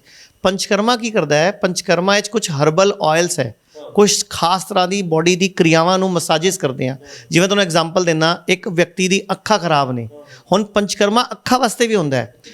ਮੈਂ ਤੁਹਾਨੂੰ ਦੱਸਦਾ, ਆਟੇ ਤੇ ਇੱਕ ਹੋਰ ਤਰ੍ਹਾਂ ਦੇ ਪ੍ਰੋਡਕਟ ਦਾ ਇੱਕ ਕੈਪ ਬਣ ਜਾਂਦਾ ਹੈ, ਇੱਕ ਐਵੇਂ ਦਾ ਘੇਰਾ ਬਣਾ ਕੇ ਅੱਖਾਂ ਦੇ ਉੱਤੇ ਰੱਖ ਦਿੰਦੇ ਆ। ਉਹਦੇ ਵਿੱਚ ਖਾਸ ਵਿਸ਼ੇਸ਼ ਤਰ੍ਹਾਂ ਦੇ ਹਰਬਲ ਆਇਲ ਭਰ ਦਿੰਦੇ ਆ। ਤੁਸੀਂ ਹੈਰਾਨ ਹੋ ਗਏ, ਤੁਹਾਨੂੰ ਇੰਟਰਵਿਊ ਦਿਖਾ ਸਕਦਾ। ਸਿਰਫ 3 ਸੀਟਿੰਗ ਵਿੱਚ ਇੱਕ ਲੇਡੀ ਦੀ ਅੱਖਾਂ 80% ਚਲੀਆਂ ਗਈਆਂ, ਉਹ 70% ਬੈਟਰ ਹੋ ਗਈਆਂ 3 ਸੀਟਿੰਗ ਵਿੱਚ ਹੀ। ਇੱਕ ਲੇਡੀ ਸੀ, ਉਹਦੀ ਪਲਕਾਂ ਆਪੇ ਡਿੱਗ ਜਾਂਦੀਆਂ ਸੀ, ਮਤਲਬ ਉਹ ਖੋਲ ਹੀ ਨਹੀਂ ਪਾਉਂਦੀ ਸੀ ਅੱਖਾਂ, ਮਤਲਬ ਉਹਦੀ 72 ਸਾਲ ਦੀ ਉਮਰ ਵਿੱਚ ਨਾ ਅੱਖਾਂ ਦੀ ਪਲਕਾਂ ਦੀ ਮਸਲਸ ਵੀਕ ਹੋ ਗਈਆਂ ਅਤੇ ਡਿੱਗ ਜਾਂਦੀਆਂ ਸੀ। ਇੱਕ ਸੀਟਿੰਗ ਲਿੱਤੀ ਅਤੇ ਉਹ 5 ਮਿੰਟ ਤੱਕ ਦੇਖ ਪਾਈ। ਇੰਨਾ ਪਾਵਰਫੁਲ ਪੰਚਕਰਮਾ ਹੈ। ਜਿਵੇਂ ਇਹ ਤਾਂ ਮੈਂ ਅੱਖਾਂ ਦਾ ਦੱਸਿਆ, ਐਵੇਂ ਇੱਕ ਪੰਚਕਰਮਾ ਚੀਜ਼ ਹੁੰਦੀ ਜਾਨੂ ਵਸਤੀ। ਉਹ ਜਿਵੇਂ ਕਿਸੇ ਦਾ ਗੋਡਾ ਖਰਾਬ ਹੈ, ਡਾਕਟਰ ਨੇ ਕਿਹਾ ਬਦਲਣਾ ਪਊਗਾ, ਇਹਦੇ 'ਚ ਗੈਪ ਘਟ ਗਿਆ ਜਾਂ ਘਿਸ ਗਿਆ ਜਾਂ ਆਸਟੀਓਆਰਥਰਾਈਟਸ ਹੈ ਜਾਂ ਰੂਮੇਟਿਡ ਆਰਥਰਾਈਟਸ ਹੈ, ਅਸੀਂ ਉਹੀ ਜਿਹੜਾ ਕੈਪ ਹੈ ਉਸ ਤਰ੍ਹਾਂ ਦਾ ਕੈਪ ਇੱਕ ਗੋਡੇ ਵਾਸਤੇ ਬਣੂਗਾ। ਉਹਦੇ ਵਿੱਚ ਸਪੈਸ਼ਲ ਹਰਬਲ ਆਇਲ ਪੈ ਜਾਊਗਾ। ਉਹ ਗੋਡਾ ਇਹ ਨੀ ਉਹਨੂੰ ਸਕ ਕਰ ਲੇਗਾ ਆਇਲ ਨੂੰ, ਉਹਦੇ ਨਾਲ ਅੱਧਾ ਘੰਟਾ 25 ਮਿੰਟ 45, ਉਹ ਥੈਰੇਪੀ ਦਾ ਸਿਸਟਮ ਹੈ ਇੱਕ ਪ੍ਰੋਪਰ। ਨਾ ਉਹ ਸਾਡੇ ਆਯੁਰਵੇਦ ਵਾਲੇ ਜਿਹੜੇ ਥੈਰੇਪਿਸਟ ਉਹਨਾਂ ਨੂੰ ਤਰੀਕਾ ਪਤਾ ਹੁੰਦਾ। ਉਹ ਆਇਲ ਹੀ ਗਰਮ ਹੁੰਦਾ, ਉਹ ਕੋਸਾ ਆਇਲ ਹੁੰਦਾ, ਵਿਸ਼ੇਸ਼ ਤਰ੍ਹਾਂ ਦੀ ਜੜੀ ਬੂਟੀਆਂ ਨਾਲ ਬਣਿਆ ਹੋਇਆ। ਉਹ ਗੋਡਾ ਉਹਨੂੰ ਸਕ ਕਰ ਲੂਗਾ, ਉਹਦੇ ਅੰਦਰ ਲਿਗਾਮੈਂਟ ਹੋਣਗੇ, ਉਹ ਆਪਣੇ ਆਪ ਠੀਕ ਹੋਣਗੇ। ਕੋਈ ਨੀ ਦਾ ਗੈਪ ਘਟਿਆ ਹੋਇਆ ਉਹ ਠੀਕ ਹੋਊਗਾ, ਕੋਈ ਫਲੂਡ ਘੱਟ ਹੈ ਸਾਈਨੋਮਿਨਲ ਉਹ ਪੂਰਾ ਹੋਊਗਾ, ਕੋਈ ਕਾਰਟਿਲੇਜ ਘਿਸੀ ਵੀ ਹੈ ਉਹ ਪੂਰੀ ਹੋਊਗੀ। ਐਵੇਂ ਰੀੜ ਦੀ ਹੱਡੀ ਹੈ, ਇਸ ਤਰ੍ਹਾਂ ਦੇ ਪੰਚਕਰਮਾ ਥੈਰੇਪੀਜ਼ ਹੈ। ਇੱਕ ਪੰਚਕਰਮਾ ਸਭ ਤੋਂ ਵੱਡੀਆਂ ਜਿਹੜੀ ਥੈਰੇਪੀ ਨੇ ਉਹ ਸਨੇਹਨ ਅਤੇ ਸੰਵੇਦਨ। ਉਹ ਕੀ ਹੁੰਦਾ, ਪਹਿਲੇ ਪੂਰੀ ਬੋਡੀ ਦੀ ਮਸਾਜ ਹੁੰਦੀ ਹੈ ਇੱਕ ਅਲੱਗ ਤਰੀਕੇ ਦੇ ਮੈਥਡ ਨਾਲ, ਜਿਹਨਾਂ ਦੀ ਬੋਡੀ ਨੂੰ ਆਪਾਂ ਰਿਵਰਸ ਪ੍ਰੈਸ਼ਰ ਦਿੰਦੇ ਹਾਂ, ਉਲਟੇ ਪਾਸੇ ਬਲੱਡ ਦਾ ਸਰਕੂਲੇਸ਼ਨ ਵਧਾਉਂਦੇ ਹਾਂ, ਪਲੱਸ ਇੱਕ ਮੀਡੀਅਮ ਮੱਧਮ ਕਈ ਤਰ੍ਹਾਂ ਦੇ ਦਬਾਅ ਹੁੰਦੇ ਆ। ਉਸ ਤੋਂ ਬਾਅਦ ਪੂਰੀ ਬੋਡੀ ਦੀ ਮਸਾਜ 30 ਮਿੰਟ 40 ਮਿੰਟ 50 ਮਿੰਟ ਕਰਨ ਤੋਂ ਬਾਅਦ ਸਵੇਦਨ ਯਾਨੀ ਕਿ ਸਟੀਮ ਬਾਅਦ ਦਿੱਤਾ ਜਾਂਦਾ ਹੈ। ਮੈਂ ਤੁਹਾਨੂੰ ਰੋਕਾਂਗਾ, ਜਿਹੜੀ ਮਸਾਜ ਕਰਨ ਦਾ ਜਿਹੜਾ ਤਰੀਕਾ ਉਹਦੇ ਪਿੱਛੇ ਦੇ ਕਾਰਨ ਕੀ ਹੁੰਦੇ, ਕਿਉਂ ਮਸਾਜ ਕੀਤੀ ਜਾਂਦੀ ਹੈ? ਬੋਡੀ ਦੀ ਜਿਹੜੀ ਸਕਿਨ ਤੇ ਮਸਲਸ ਹੈ ਨਾ, ਇਹਨਾਂ ਦੇ ਵਿਚਕਾਰ ਜਿਹੜੀ ਟੌਕਸੀਨੇਸ਼ਨਸ ਵੱਧ ਗਈ, ਉਹ ਸਕਿਨ ਤੇ ਜਦੋਂ ਮਸਲ ਦੀ ਆਪਾਂ ਘਰਸ਼ਣ ਕਰਦੇ ਹਾਂ ਤੇ ਬੋਡੀ ਦਾ ਬਲੱਡ ਸਰਕੂਲੇਸ਼ਨ ਵੱਧਦਾ ਹੈ, ਆਕਸੀਜਨ ਸਰਕੂਲੇਸ਼ਨ ਵੱਧਦਾ ਹੈ, ਤੇ ਜਿਹੜੇ ਹਿੱਸੇ ਦੇ ਸਪਲਾਈ ਨਹੀਂ ਜਾ ਰਹੀ, ਘਟ ਜਾ ਰਹੀ ਹੈ, ਉੱਥੇ ਵੱਧਦੀ ਹੈ।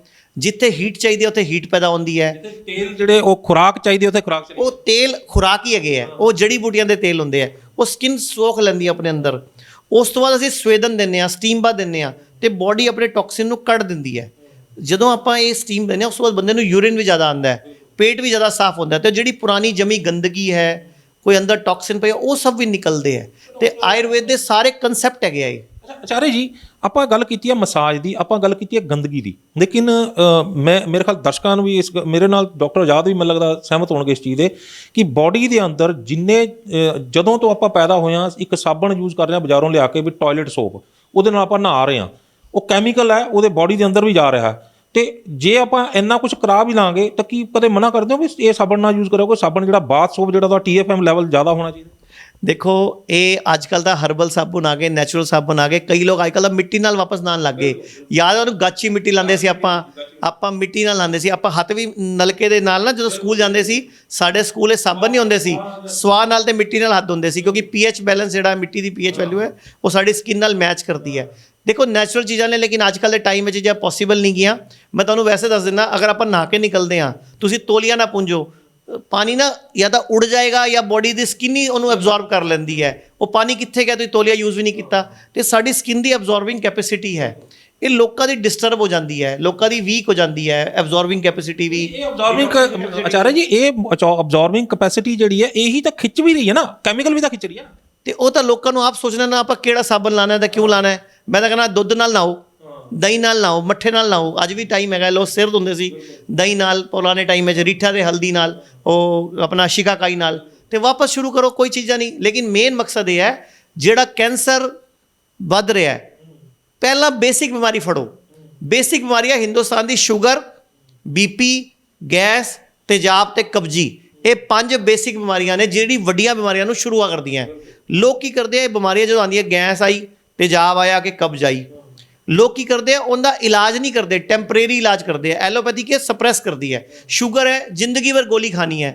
ਮੈਨੂੰ ਇਹ ਗੱਲ ਦੱਸੋ, ਤੁਸੀਂ ਦੱਸੋ, ਤੁਹਾਨੂੰ ਪੁੱਛਦਾ, ਤੁਹਾਡੀ ਸ਼ੂਗਰ 200 ਹੈ, ਮੈਂ ਤੁਹਾਨੂੰ ਗੋਲੀ ਦਿੱਤੀ, ਤੁਹਾਡੀ ਰਿਪੋਰਟ 140 ਆ ਗਈ, ਉਹ 60 ਕਿੱਥੇ ਗਈ? ਨਹੀਂ, ਕਿਵੇਂ ਘਟੀ? ਉਹ ਗਈ ਕਿੱਥੇ? ਜਿਹੜੀ 60 ਸੀਗੀ ਉਹ ਗਈ ਕਿੱਥੇ? ਹੈਗੀ ਤਾਂ ਬੋਡੀ ਦੇ ਅੰਦਰ ਹੀ ਆ ਉਹ। हाँ, वो ब्लड तो निकल गई, लेकिन किसी ना किसी सेल से जाके डिपॉजिट हो गई। यही कोलेस्ट्रोल, यही हार्ट दी ब्लॉकेज, यही रसौली, यही ट्यूमर, यही बीमारियां बनन गया बाद च। ये लोगों को बेसिक शुगर ते बीपी, थायराइड, गैस, तेजाब ते कब्जी, ये 6 ਨੂੰ अगर तुसी वड्डी बीमारी मान लोगे ना तो तुहानू बहुत वड्डी बीमारी नहीं आऊगी। लोग इन्हां नू करदे आ माइनर जी बीमारियां मनदे आ, लोग शुगर नू, बीपी नू बीमारी नहीं मनदे। ਨਾਲੇ ਹੋਰ ਹੈ ਜੀ, ਇੱਕ ਚੀਜ਼ ਹੋਰ ਵੀ ਆਚਾਰਿਆ ਜੀ, ਕਿ ਲੋਕੀ ਜਿਹੜੇ ਲੱਛਣ ਨੇ ਉਹਨਾਂ ਨੂੰ ਇਹ ਸੋਚ ਲੈਂਦੇ ਨੇ ਬਿਮਾਰੀ, ਜਿਵੇਂ ਬੰਦੇ ਨੂੰ ਹੋ ਗਈ ਖਾਂਸੀ ਆ ਗਈ, ਉਹ ਖਾਂਸੀ ਆ ਗਈ ਦਵਾਈ ਲੈ ਲਓ। ਜੇ ਬੰਦੇ ਨੂੰ ਜਿਹੜੇ ਆਪਣਾ ਕੁਝ ਵੀ ਚੀਜ਼ ਵੱਧ ਜਾਂਦੀ ਹੈ, ਜਿਵੇਂ ਆਪਣਾ ਯੂਰਿਕ ਐਸਿਡ ਵੱਧ ਗਿਆ, ਦਵਾਈ ਲੈ ਲਓ, ਉਹ ਘਟਾ ਦਿਓ। ਮੇਨ ਤਾਂ ਅੱਗੋਂ ਬਿਮਾਰੀ ਉਹਦੇ ਤੋਂ ਪੈਦਾ ਹੋਣੀ ਹੈ। ਬਿਲਕੁਲ, ਮੈਂ ਤੁਹਾਨੂੰ ਇੱਕ ਛੋਟੀ ਜਿਹੀ ਗੱਲ ਦੱਸਾਂਗਾ। ਆਯੁਰਵੇਦ ਮਿੱਤਰ ਤੇ ਸ਼ਤਰੂ ਲਿਖਿਆ ਗਿਆ ਹੈ। ਮਿੱਤਰ ਪਤਾ ਕੀ ਲਿਖਿਆ ਹੈ? फोड़ा, फुंसी, उल्टी, दस्त, बुखार, जुकाम, इसको मित्र माना गया है कि भाई अगर आपको फोड़ा आया, फुंसी निकली, तो बॉडी ने अपना टॉक्सिन निकालना चाहा तो आपको थैंक यू बोलना चाहिए। अगर आपको बुखार चढ़ा तो बॉडी खुद ही अपना टेम्परेचर बढ़ा के अपना गंदा पित्त, बाइल गंदा, उसको फूक रही है और अपने अंदर को, अपनी अग्नि को वापस सेट कर रही है। ऐसे ही अगर हमें पोटियाँ लगी तो बॉडी को कोई चीज़ पसंद नहीं आई, बॉडी निकाल के फेंक रही है। अगर आपको उल्टियाँ लगी तो बॉडी कुछ निकाल रही है, लेकिन हम क्या करते हैं, उल्टी को रोक लेते हैं, पोटियों को रोक लेते हैं। पता नहीं किन्ने हीरे जवाहरात तो रखते हैं तुझे अंदर, भाई तुझे निकल रही है, निकलन दो, कोई किडनी थोड़ी बाहर डिग जूगी। लोग कहते 5 पोटियाँ आ गई जी, अच्छा फिर फटाफट खिचड़ी खा लो, दही खा लो, और बॉडी फिर कट दे के बाहर सुटती है। बॉडी कहती है मैंने थोड़ी देर रेस्ट दे दो, मैं अपने अंदर दी रिपेयरिंग करना चाहनी हाँ। सब तो वड्डी प्रॉब्लम डॉक्टर साहब, खैर मॉडर्न मैडिकल से ही डॉक्टर है, मॉडर्न मैडिसन की एक प्रॉब्लम पता की है, ये इस बॉडी नू ना बेवकूफ़ समझते हैं, जबकि ये बॉडी इंटैलीजेंट है सब नालों ज़्यादा। ये दिमाग तो भी ज़्यादा इंटैलीजेंट बॉडी है। यानी डॉक्टर अपना यही है असली, आही बॉडी यही डॉक्टर है। ये जो कर दिया ना उन्होंने स्वीकार करो, वो एक सिम्पटम के तौर पर लो कि ये लक्षण है किसी होर आने वाली होर चीज़ का। जिवें शुगर वधी आई, आप शुगर का इलाज शुरू कर देने। शुगर वधी क्यों आई? लीवर वीक है, ब्लड इन्फेक्शन है, ਤੁਹਾਡਾ ਖਾਣਾ ਡਾਈਜੈਸਟ ਨਹੀਂ ਹੋ ਰਿਹਾ, ਤੁਹਾਨੂੰ ਕੌਨਸਟੀਪੇਸ਼ਨ ਹੈ, ਤੁਹਾਡੀ ਪੈਨਕ੍ਰੀਆਸ ਵੀਕ ਹੋ ਗਈ, ਲੀਵਰ ਵੀਕ ਹੋ ਗਿਆ, ਉਹ ਨਹੀਂ ਚੈੱਕ ਕਰ ਰਿਹਾ, ਸ਼ੂਗਰ ਦੀ ਗੋਲੀ ਖਾਣੀ ਸ਼ੁਰੂ ਕਰਤੀ। ਸੇਮ ਐਵੇਂ ਬੀਪੀ ਹੈ, ਸੇਮ ਐਵੇਂ ਮਤਲਬ ਵੱਡੀ ਬਿਮਾਰੀਆਂ ਹੋ ਗਈਆਂ। ਤਾਂ ਮੈਂ ਹੀ ਕਹਿੰਦਾ, ਇਨਸਾਨ ਅਗਰ ਆਪਣੀ ਬਿਮਾਰੀ ਦੇ ਲੱਛਣਾਂ ਨੂੰ ਪਛਾਣਨਾ ਸਿੱਖ ਜਾਵੇ ਨਾ, ਤੇ ਭਾਰਤ ਦੀ ਅੱਧੀ ਬਿਮਾਰੀਆਂ ਠੀਕ ਹੋ ਜਾਣ। ਮੈਂ ਤੁਹਾਡੇ ਚੈਨਲ ਦੇ ਮਾਧਿਅਮ ਤੋਂ ਡਾਕਟਰ ਸਾਹਿਬ ਤੇ ਆਪਣੀ ਤਰਫੋਂ ਕਹਿਣਾ ਚਾਹੁੰਦਾ, ਅਸੀਂ ਲੋਕ ਚਾਹੁੰਦੇ ਹਾਂ 31 ਦਸੰਬਰ 2022 ਤੋਂ ਪਹਿਲਾਂ पूरे भारत के अद्धे लोगों का 50% जनता का असीं गेहूं चावल बंद कराना है।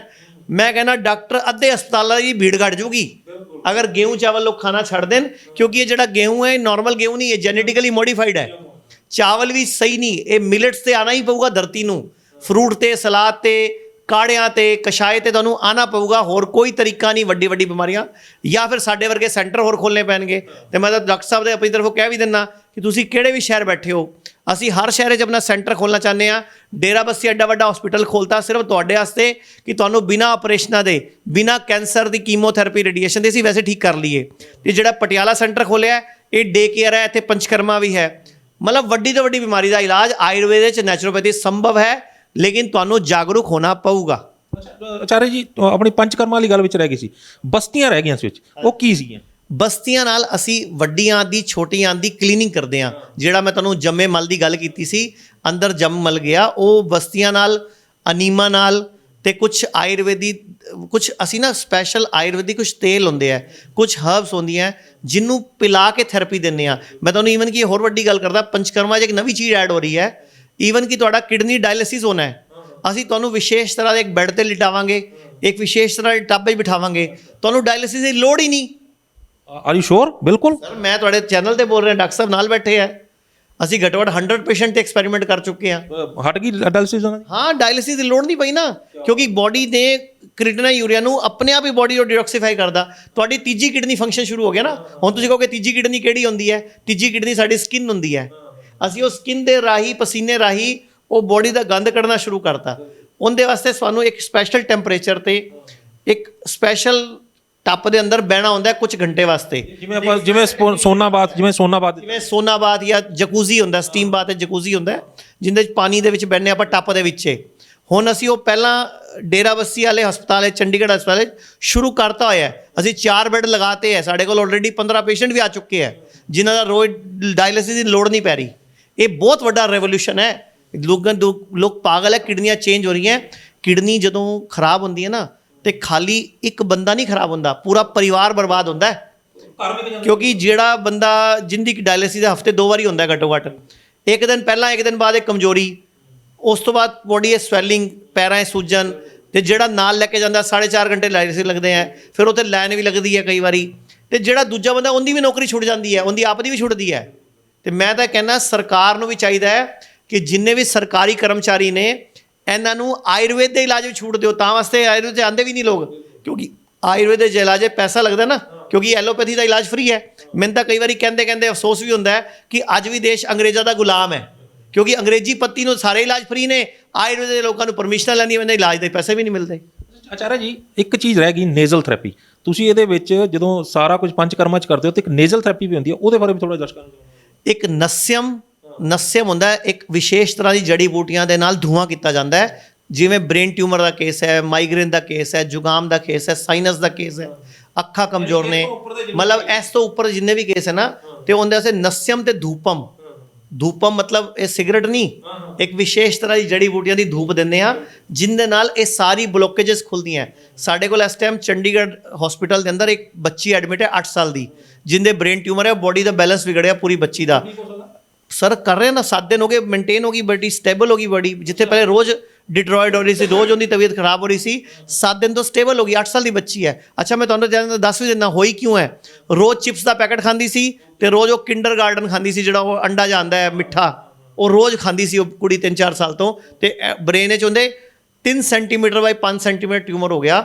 ਉਹਦੀ ਅੱਖਾਂ ਦੀ ਰੋਸ਼ਨੀ ਵੀ ਘਟ ਗਈ, ਤੇ ਉਹਨੂੰ ਆਪਣਾ ਪੂਰੀ ਬੋਡੀ ਡਿੱਗਦੀ ਪਈ ਹੈ, ਉਹਨੂੰ ਬੈਲੈਂਸ ਵੀ, ਈਵਨ ਉਹਨੂੰ ਕਹੋ ਨਾ ਮੁੱਕਾ ਮਾਰਦੇ, ਉਹਦਾ ਹੱਥ ਕਦੀ ਇੱਧਰ ਜਾਊਗਾ ਕਦੀ ਇੱਧਰ ਜਾਊਗਾ, ਬੋਡੀ ਦਾ ਬੈਲੈਂਸ ਵਿਗੜ ਗਿਆ ਪੂਰਾ ਹੁੰਦਾ। ਤੇ 7 ਦਿਨ ਹੋਇਆ ਉਹਨੂੰ ਸਿਰਫ ਆਈ ਨੂੰ ਆਪਣੇ ਕੋਲ, ਤੇ ਉਹ ਮੇਨਟੇਨ ਹੋਣੀ ਸ਼ੁਰੂ ਹੋ ਗਈ ਹੈ। ਉਹਨੂੰ ਡਾइट ਨਾਲ ਤੇ ਅਸੀਂ ਆਪਣੇ ਪੰਚਕਰਮਾ ਨਾਲ ਰਿਵਰਸ ਕਰ ਰਹੇ ਹਾਂ। यस आप अगर आएंगे एम्स हॉस्पिटल में, hospital and institute of integral medical sciences Chandigarh Derabassi में हॉस्पिटल है ऑन द मेन हाईवे। अगर आप आते हैं तो यहाँ पे आपको बहुत सारे कैंसर पेशेंट मिलेंगे, एंड स्टेज कैंसर पेशेंट मिलेंगे। एंड सिर्फ फ़र्क ये देखेंगे when you compare these patients with the patient in other hospital of similar kind, फ़र्क ये देखेंगे कि ये कंफर्टेबल है। दूसरा फ़र्क ये देखेंगे कि ये आपको लगेगा नहीं कि ये पेशेंट हैं, वो दर्द रहित हैं। कि शुगर, बीपी सिर्फ 7 दिन में बिना 1 रुपए की दवाई के 90% लोगों का यहाँ हिम्स हॉस्पिटल चंडीगढ़ में भर्ती होकर खाने पीने को ठीक करके रिवर्स किया जा सकता है। सैकड़ों पेशेंट हो चुके हैं। अगर ज़ुबान पे लगाम है तो 3 लोगों से वास्ता नहीं पड़ेगा आपका। खाने के लिए है तो डॉक्टर से वास्ता नहीं पड़ेगा, बोलने के लिए है तो पुलिस और वकील से वास्ता नहीं पड़ेगा, और प्रोफेशनली इन तीनों से वास्ता ना पड़े तो ज़्यादा अच्छा है। दूसरा, दुनिया की कोई भी ऐसी बीमारी नहीं है जो खाने पीने से हो नहीं जाती है और फिर रेगुलेट नहीं हो सकती है। तो ये दोनों बातें वैसे ही चलती हैं। 5 पिलर्स हैं हमारे, 5 pillars: diet, medicinal plants, physical exercise या फिजिकल वर्क, माइंड मैनेजमेंट और taking the help of various pathies, all the pathies. तो ये हम 5 पिलर्स पे काम करते हैं। जब हम इन 5 पिलर्स पे काम करते हैं तो बॉडी अंदर से जब हील होने लगती है तो थायराइड की समस्या जो अपने आप ही ठीक होने लगती है। चंडीगढ़ में भारत का पहला इंटीग्रेटेड मेडिकल साइंसेज का हॉस्पिटल शुरू किया गया है, जिसका नाम हिम्स रखा गया है, hospital and institute of integrated medical sciences, जहां एलोपैथी, आयुर्वेद, होम्योपैथी, नेचुरोपैथी सब एक ही साथ पेशेंट को ठीक करने के उद्देश्य से काम करती हैं सारी पैथी।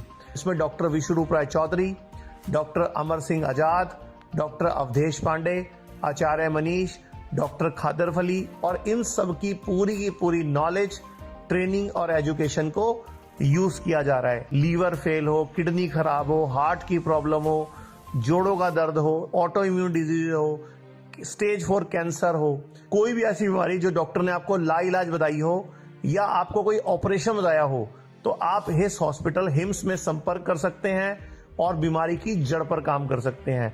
रहना, खाना, पीना सब अरेंजमेंट है। अभी भारत में पटियाला में, जीरकपुर, चंडीगढ़, डेराबस्सी और दिल्ली में 14 क्लिनिक शुरू हो चुके हैं, जहां पर सिर्फ खाना पीना और लाइफस्टाइल को ठीक करके बीमारियों को रिवर्स करना सिखाया जाता है। और एक हॉस्पिटल डेराबस्सी जो चंडीगढ़ में है वो शुरू हो चुका है। ये सब हिम्स के नाम से काम कर रहे हैं। तो अगर आप भी किसी गंभीर बीमारी से परेशान हैं तो जल्द संपर्क करें हिम्स हॉस्पिटल चंडीगढ़ में। ਡਾਕਟਰ ਸਾਹਿਬ, ਪਟਿਆਲਾ 'ਚ ਤੁਸੀਂ ਹਿਮਸ ਸੈਂਟਰ ਜਿਹੜਾ ਹੈ ਰਾਜਪੁਰਾ ਕਲੋਨੀ ਦੇ ਵਿੱਚ ਚਲਾ ਰਹੇ ਹੈਗੇ ਹੋ, ਕੋਲਾਂ ਵਾਲਾ ਟੋਬਾ ਦੇ ਨੇੜੇ। ਕੀ ਤੁਸੀਂ ਲੱਗਦਾ ਕਿ ਜਿਸ ਤਰ੍ਹਾਂ ਆਚਾਰਿਆ ਮਨੀਸ਼ ਜੀ ਨੇ ਇੱਕ ਜਾਣਕਾਰੀ ਦਿੱਤੀ ਹੈ, ਇੱਥੇ ਹਿਮਸ ਦੇ ਵਿੱਚ ਵੀ ਇੱਕ ਪੰਚਕਰਮਾ ਦੇ ਤੁਸੀਂ ਮੈਂ ਸਿਸਟਮ ਤਾਂ ਤੁਹਾਡਾ ਲੱਗਾ ਵੀ ਇੱਥੇ ਜਲਦੀ ਲੋੜ ਹੈਗੀ ਇਸ ਚੀਜ਼ ਦੀ? ਬਿਲਕੁਲ ਸਾਰਾ ਕੁਝ ਤਿਆਰ ਸੀ, ਹੋ ਅਜੇ ਤੱਕ ਸਟਾਫ ਨਹੀਂ ਸੀ ਆਇਆ ਪਹਿਲਾਂ, ਫਿਰ ਥੋੜ੍ਹੇ ਸਮਾਨ ਸਮੂਨ ਨਵਾਂ ਸੈਂਟਰ ਸ਼ੁਰੂ ਹੋ ਰਿਹਾ ਨਾ, ਤਾਂ ਸਾਰਾ ਕੁਝ ਹੋ ਚੁੱਕਿਆ, ਸਾਰਾ ਸ਼ੁਰੂ ਹੋ ਗਿਆ ਹੋਇਆ ਪੰਚਕਰਮਾ। ਮਤਲਬ ਇੱਥੇ ਜਲਦੀ ਸ਼ੁਰੂ ਹੋਣ ਵਾਲਾ? ਬਿਲਕੁਲ ਬਿਲਕੁਲ ਸ਼ੁਰੂ ਹੋ ਚੁੱਕਾ ਹਾਂ ਬਿਲਕੁਲ। ਹੁਣ ਥੋੜਾ ਜਿਹਾ ਇਹ ਵੀ ਜਾਣਕਾਰੀ ਦੇ ਦਿਓ ਵੀ ਜਿਸ ਤਰ੍ਹਾਂ ਆਚਾਰਿਆ ਮਨੀਸ਼ ਜੀ ਨੇ ਦੱਸਿਆ ਕਿ ਜਿਹੜਾ ਆਪਣਾ ਮਾਡਰਨ ਮੈਡੀਸਨ ਸਿਸਟਮ ਹੈਗਾ, ਇਹ ਇਸ ਚੀਜ਼ ਨੂੰ ਮੰਨਣ ਨੂੰ ਤਿਆਰ ਹੀ ਨਹੀਂ ਹੈਗਾ ਕਿ ਇਹ ਆਪਾਂ ਆਯੁਰਵੇਦ ਜਿਹੜਾ ਹੈਗਾ ਉਹ ਵੀ ਜਿਹੜਾ ਇੱਕ ਐਸੇ ਤਰੀਕੇ ਨਾਲ ਇਲਾਜ ਕਰ ਸਕਦਾ ਜਿਹੜੇ ਤਰੀਕੇ ਨਾਲ ਜਿਹੜਾ ਮਾਡਰਨ ਮੈਡੀਸਨ ਕਰ ਰਿਹਾ। ਜਦ ਕਿ ਮਾਡਰਨ ਮੈਡੀਸਨ ਦੇ ਤਰੀਕੇ ਜਿਹੜੇ ਨੇ ਜਿੱਦਾਂ ਦੇ ਹੈਗੇ ਨੇ, ਹਰ ਇੱਕ ਛੋਟੀ ਤੋਂ ਛੋਟੀ ਗੋਲੀ ਪਰ ਵਰਲਡ ਦੇ ਕਿਸੇ ਕੋਨੇ 'ਚ ਵੀ ਪਈ ਹੈ, ਉਹਦਾ ਵੀ ਅਗਰ ਨਾ ਚੁੱਕੇ ਅਗਰ ਆਪਾਂ ਗੂਗਲ ਤੇ ਭਰ ਕੇ ਦੇਖੀਏ ਤਾਂ ਸਾਈਡ ਇਫੈਕਟ ਨਿਕਲ ਜੀ ਕੇ ਆ ਜਾਣਗੇ। ਲੇਕਿਨ ਆਯੁਰਵੇਦ ਦੀ ਇੱਕ ਵੀ ਗੋਲੀ ਆਪਾਂ ਚੱਕ ਕੇ ਦੇਖੀ ਇੱਕ ਦੇ ਉੱਤੇ ਵੀ ਲਿਖਿਆ ਹੋਏਗਾ ਵੀ ਸਾਈਡ ਇਫੈਕਟ ਹੈਗੇ ਨੇ। ਇਹਦੇ ਬਾਵਜੂਦ ਵੀ ਫਿਰ ਇਹ ਡੋਮੀਨੇਟ ਕਿਉਂ ਕਰ ਰਹੀ ਹੈ? ਦੇਖੋ, ਡੋਮੀਨੇਟ ਇਸ ਕਰਕੇ ਕਰ ਰਹੀ ਹੈ ਕਿ ਜਿਹੜੀ ਫਾਰਮਾ ਕੰਪਨੀਆਂ ਨੇ ਨਾ, ਉਹ ਇਸ ਵੇਲੇ ਦੁਨੀਆ ਦੇ ਰਾਜੇ ਨੇ, ਅਸਲੀ ਰਾਜੇ, ਰੀਅਲ ਰਾਜੇ ਉਹ ਨੇ, ਕਿਉਂਕਿ ਉਹਨਾਂ ਕੋਲ ਪੈਸਾ ਇੰਨਾ ਇਕੱਠਾ ਹੋ ਗਿਆ ਕਿ ਉਹਨਾਂ ਨੇ ਕਬਜ਼ਾ ਕਰ ਰੱਖਿਆ ਪੂਰੀ ਆਰਥਿਕਤਾ 'ਤੇ, ਦੁਨੀਆ ਦੀ ਆਰਥਿਕਤਾ 'ਤੇ। ਉਸ ਆਰਥਿਕਤਾ ਦੇ ਸਿਰ 'ਤੇ ਉਹ ਦਾਦਾਗਿਰੀ ਕਰ ਰਹੇ ਆ। ਦੇਖੋ ਪਰ ਜਿੱਥੋਂ ਤੱਕ ਮੈਡੀਕਲ ਪ੍ਰੋਫੈਸ਼ਨ ਦਾ ਸਵਾਲ ਹੈ, ਮੈਡੀਕਲ ਪ੍ਰੋਫੈਸ਼ਨ ਸਾਡੇ ਕੋਲ ਰੋਜ਼ ਅੱਜ ਵੀ ਮੇਰੇ ਕੋਲ ਘੱਟੋ ਘੱਟ 2 ਡਾਕਟਰ ਜਿਹੜੇ ਨੇ, ਕੁਆਲੀਫਾਈਡ ਡਾਕਟਰ, ਸਪੈਸ਼ਲਿਸਟ ਡਾਕਟਰ, ਉਹਨੇ ਆਪਣੇ ਬੱਚੇ ਲਈ ਮੈਥੋਂ ਸਾਰਾ ਕੁਝ ਪੁੱਛਿਆ ਵੀ ਅਸੀਂ ਉਹਨੂੰ ਐਡਵਾਈਸ ਕੀਤਾ, ਉਹ ਕਹਿੰਦੇ ਨਹੀਂ ਠੀਕ ਹੋ ਰਹੇ। ਤਾਂ ਸਾਡੇ ਕੋਲ ਡਾਕਟਰ ਜਿਹੜੇ ਨੇ ਮਾਡਰਨ ਮੈਡੀਕਲ ਸਿਸਟਮ ਦੇ, ਉਹ ਨਹੀਂ ਕੋਈ ਬੇਈਮਾਨ, ਉਹਨੂੰ ਪੜ੍ਹਾਈ ਜਿਸ ਢੰਗ ਨਾਲ ਜਾਂਦਾ ਉਹ ਫਾਰਮਾ ਕੰਪਨੀਆਂ ਦਾ ਡੋਮੀਨੇਟਡ ਸਿਸਟਮ ਹੈ। MBBS ਦਾ ਕੋਰਸ, MD ਦੇ ਕੋਰਸਿਸ, ਉਹ ਸਾਰੇ ਸਿਲੇਬਸ ਜਿਹੜੇ ਨੇ ਉਹ ਫਾਰਮਾ ਕੰਪਨੀਆਂ ਡਿਸਾਈਡ ਕਰਦੀਆਂ ਨੇ, ਬੁੱਕਸ ਫਾਰਮਾ ਕੰਪਨੀਆਂ ਡਿਸਾਈਡ ਕਰਦੀਆਂ ਨੇ, ਮੈਡੀਕਲ ਕਾਲਜ ਦੇ ਉੱਪਰ ਫਾਰਮਾ ਕੰਪਨੀਆਂ ਦਾ ਕਬਜ਼ਾ। ਤਾਂ ਉਹ ਜਿਹੜੇ ਸਾਡੇ ਯੰਗ ਬੱਚੇ ਨਿਕਲਦੇ ਆ, ਜਿਹੜੇ ਕਿ ਘਰਾਂ ਤੋਂ ਆਈਡਲੀਜ਼ਮ ਲੈ ਕੇ ਆਉਂਦੇ ਆ, ਅਸੀਂ ਸੇਵਾ ਕਰਨੀ ਮਨੁੱਖਤਾ ਦੀ, ਅਲਟੀਮੇਟਲੀ ਉਹਨਾਂ ਨੂੰ ਅਸੀਂ ਕਨਵਰਟ ਕਰ ਦਿੰਦੇ ਹਾਂ ਕੰਪਨੀਆਂ ਦੇ ਸੇਲਜ਼ਮੈਨ 'ਤੇ। ਤਾਂ ਡਾਕਟਰ ਜਿਹੜੇ ਨੇ ਉਹਨਾਂ ਨੂੰ ਇੱਕ ਸੇਲਜ਼ਮੈਨ ਬਣਾਤਾ ਜਾਂਦਾ ਹੈ ਕਿ ਤੁਸੀਂ ਆਪਣੇ ਕੈਰੀਅਰ ਦੇ ਵਿੱਚ ਦਵਾਈਆਂ ਦੀ ਸੇਲ ਵੱਧ ਤੋਂ ਵੱਧ ਕਰਨੀ ਹੈ, ਜਾਂ ਸਰਜਰੀ ਦੇ ਇਕਵਿਪਮੈਂਟ ਦੀ, ਜਾਂ ਜੋ ਉਹਨਾਂ ਦਾ ਸਾਰਾ ਸਿਸਟਮ ਜਿਹਦੇ ਵਿੱਚ ਕਾਰਪੋਰੇਟ ਮੇਜਰ ਬੈਨੀਫਿਟਰ ਹੈ। ਨੰਬਰ 1 ਜਿਹੜਾ ਉਹਦੇ ਅੰਦਰ ਇਹ ਸਾਰੇ ਸਿਸਟਮ ਦੇ ਅੰਦਰ ਸਭ ਤੋਂ ਜ਼ਿਆਦਾ ਜਿਹੜਾ ਫਾਇਦਾ ਹੁੰਦਾ ਉਹ ਕਾਰਪੋਰੇਟ ਨੂੰ ਹੁੰਦਾ। ਨੰਬਰ 2 ਦੇ ਜਿਹੜੇ ਡੀਲਰ ਨੇ, ਹੋਲਸੇਲਰ ਨੇ, ਅਤੇ ਉਹਨਾਂ ਨੂੰ ਹੁੰਦਾ। ਨੰਬਰ 3 'ਤੇ ਆ ਕੇ ਫਿਰ ਬੜੇ ਹਸਪੀਟਲਸ ਆਉਂਦੇ ਆ। ਨੰਬਰ 4 'ਤੇ ਡਾਕਟਰਸ ਆਉਂਦੇ ਆ, ਫਿਰ ਥੱਲੇ ਤੱਕ। ਤਾਂ ਇਸ ਕਰਕੇ ਜਿਹੜੇ ਹੁਣ ਅੱਜ ਤੁਸੀਂ ਦੇਖੋਗੇ ਕਿ ਡਾਕਟਰ ਜਿਹੜੇ ਨੇ, ਪਹਿਲਾਂ ਪਰਸਨਲ ਨਰਸਿੰਗ ਹੋਮ ਸੀਗੇ, ਪਰਸਨਲ ਪ੍ਰੈਕਟਿਸ ਸੀਗੀਆਂ, ਬੜੀਆਂ ਸਸਤੀਆਂ ਸੀ, ਡਾਕਟਰ ਆਪਣੀ ਫੀਸ ਲੈਂਦਾ ਸੀ 50-100 ਰੁਪਈਆ ਅਤੇ ਇਲਾਜ ਕਰਦਾ ਸੀਗਾ। ਅੱਜ ਤੁਸੀਂ ਵੱਡੇ ਹਸਪਤਾਲ ਖੁੱਲ੍ਹ ਗਏ, ਤੁਸੀਂ ਹਸਪਤਾਲ ਅੰਦਰ ਵੜ ਜਾਓਗੇ ਤਾਂ ਘੱਟੋ ਘੱਟ ਵੀ 20-30 ਹਜ਼ਾਰ ਰੁਪਈਆ ਖਰਚ ਕੇ ਨਿਕਲੋਗੇ। ਤਾਂ ਇਸ ਕਰਕੇ ਉਹ ਜਿਹੜਾ ਸਿਸਟਮ ਹੈ ਉਹਨੂੰ ਵੀ ਖਾ ਜਾਣਾ ਚਾਹੁੰਦੇ ਆ। ਸੋ ਇਸ ਵੇਲੇ ਮੈਂ ਸਮਝਦਾ ਕਿ ਜਿਹੜੇ ਜਿਹੜੇ ਮਾਡਰਨ ਮੈਡੀਕਲ ਸਿਸਟਮ ਦੇ ਡਾਕਟਰਾਂ ਦੀ ਵੀ ਬੱਚਤ ਤਾਂ ਹੈ ਜੇ ਉਹ ਸਾਡੇ ਵਾਲਾ ਸਿਸਟਮ ਸਿੱਖ ਲੈਣਗੇ ਤਾਂ ਫਿਰ ਉਹਨਾਂ ਦੀ ਵੈਲਿਊ ਰਹੇਗੀ। ਅਦਰਵਾਈਜ਼ ਜਿਹੜੇ ਮਾਡਰਨ ਜੇ ਕਲਾਸੀਕਲ ਸਿਸਟਮ 'ਚ ਰਹਿਣਗੇ ਐਲੋਪੈਥੀ ਦੇ 'ਚ ਤਾਂ ਜਿਹੜੇ ਹਸਪਤਾਲ ਨੇ ਵੱਡੇ ਜਿਹੜੇ 5 ਸਟਾਰ 5 ਸਤਾਰਾ ਹੋਟਲ ਵਰਗੇ ਹਸਪਤਾਲ ਤੇ ਕਾਰਪੋਰੇਟ ਕੰਟਰੋਲ ਨਹੀਂ ਕਾਰਪੋਰੇਟ ਖੁਦ ਹੀ ਹਸਪਤਾਲ ਖੋਲ੍ਹਣ ਲੱਗ ਗਈ ਹੁਣ। ਉਹੀ ਕਾਰਪੋਰੇਟ ਜਿਹੜਾ ਪਹਿਲਾਂ ਕੰਪਨੀਆਂ ਦਵਾਈਆਂ ਬਣਾ ਰਿਹਾ ਉਹੀ ਹਸਪਤਾਲ ਖੋਲ੍ਹਣ ਲੱਗ ਗਿਆ। ਤਾਂ ਉਹ ਤੁਸੀਂ ਦੇਖ ਚਾਹ ਜਿਹੜੀ ਚੇਨ ਸਾਰੀ ਆ ਰਹੀ ਹੈ ਨਾ ਕਾਹਨੂੰ ਲੈਣਾ ਕਿਸੇ ਦਾ, ਤਾਂ ਜਿਹੜੀ ਚੇਨ ਆ ਰਹੀ ਸਾਰੀ ਪੂਰੀ ਇਕੱਲੇ ਵੱਡੇ ਸ਼ਹਿਰਾਂ 'ਚ ਇੱਕੋ ਹੀ ਹਸਪਤਾਲ ਦੇ, ਤਾਂ ਉਹ ਚੇਨ ਕੀ ਹੈ, ਉਹ ਚੇਨ ਇਹਨਾਂ ਨੂੰ ਡਾਕਟਰਾਂ ਨੂੰ ਵੀ ਖਾ ਜਾਏਗੀ। ਡਾਕਟਰਾਂ ਦੀ ਵੈਲਿਊ ਤਾਂ ਰਹੇਗੀ ਐਜ਼ ਫੈਮਿਲੀ ਡਾਕਟਰ ਜੇ ਉਹ ਨਾਲ ਇਹ ਸਿਸਟਮ ਸਿੱਖਣਗੇ, ਕਿਉਂਕਿ ਇਹ ਸਿਸਟਮ ਫਾਰਮਾ ਕੰਪਨੀਆਂ ਦੇ ਪੱਲੇ ਕੁਛ ਨਹੀਂ ਹੈ। ਨਾ ਉਹਨੂੰ ਨੈਚੁਰੋਪੈਥੀ ਆਉਂਦੀ ਹੈ, ਨਾ ਉਹਨੂੰ ਹੋਮੋਪੈਥੀ ਆਉਂਦੀ ਹੈ, ਨਾ ਉਹਨੂੰ ਆਯੁਰਵੇਦ ਆਉਂਦਾ, ਨਾ ਉਹਨੂੰ ਡਾਈਟ ਸਮਝਾਉਣੀ ਆਉਂਦੀ ਹੈ। ਡਾਈਟ ਦਾ ਪੂਰਾ ਨਹੀਂ ਪਤਾ ਇਹਨਾਂ ਨੂੰ। ਅਸੀਂ ਬਲੰਡਰਾਂ ਮਾਰਦੇ ਹਾਂ ਡਾਈਟ ਦੱਸਣ ਲੱਗਿਆਂ ਕਿ ਤੁਹਾਨੂੰ 80 ਆਉਂਦੀ ਵੀ ਕੀ ਡੱਕਿਆ ਡਾਈਟ ਸਮਝਾਈ ਇਹਨਾਂ ਨੇ।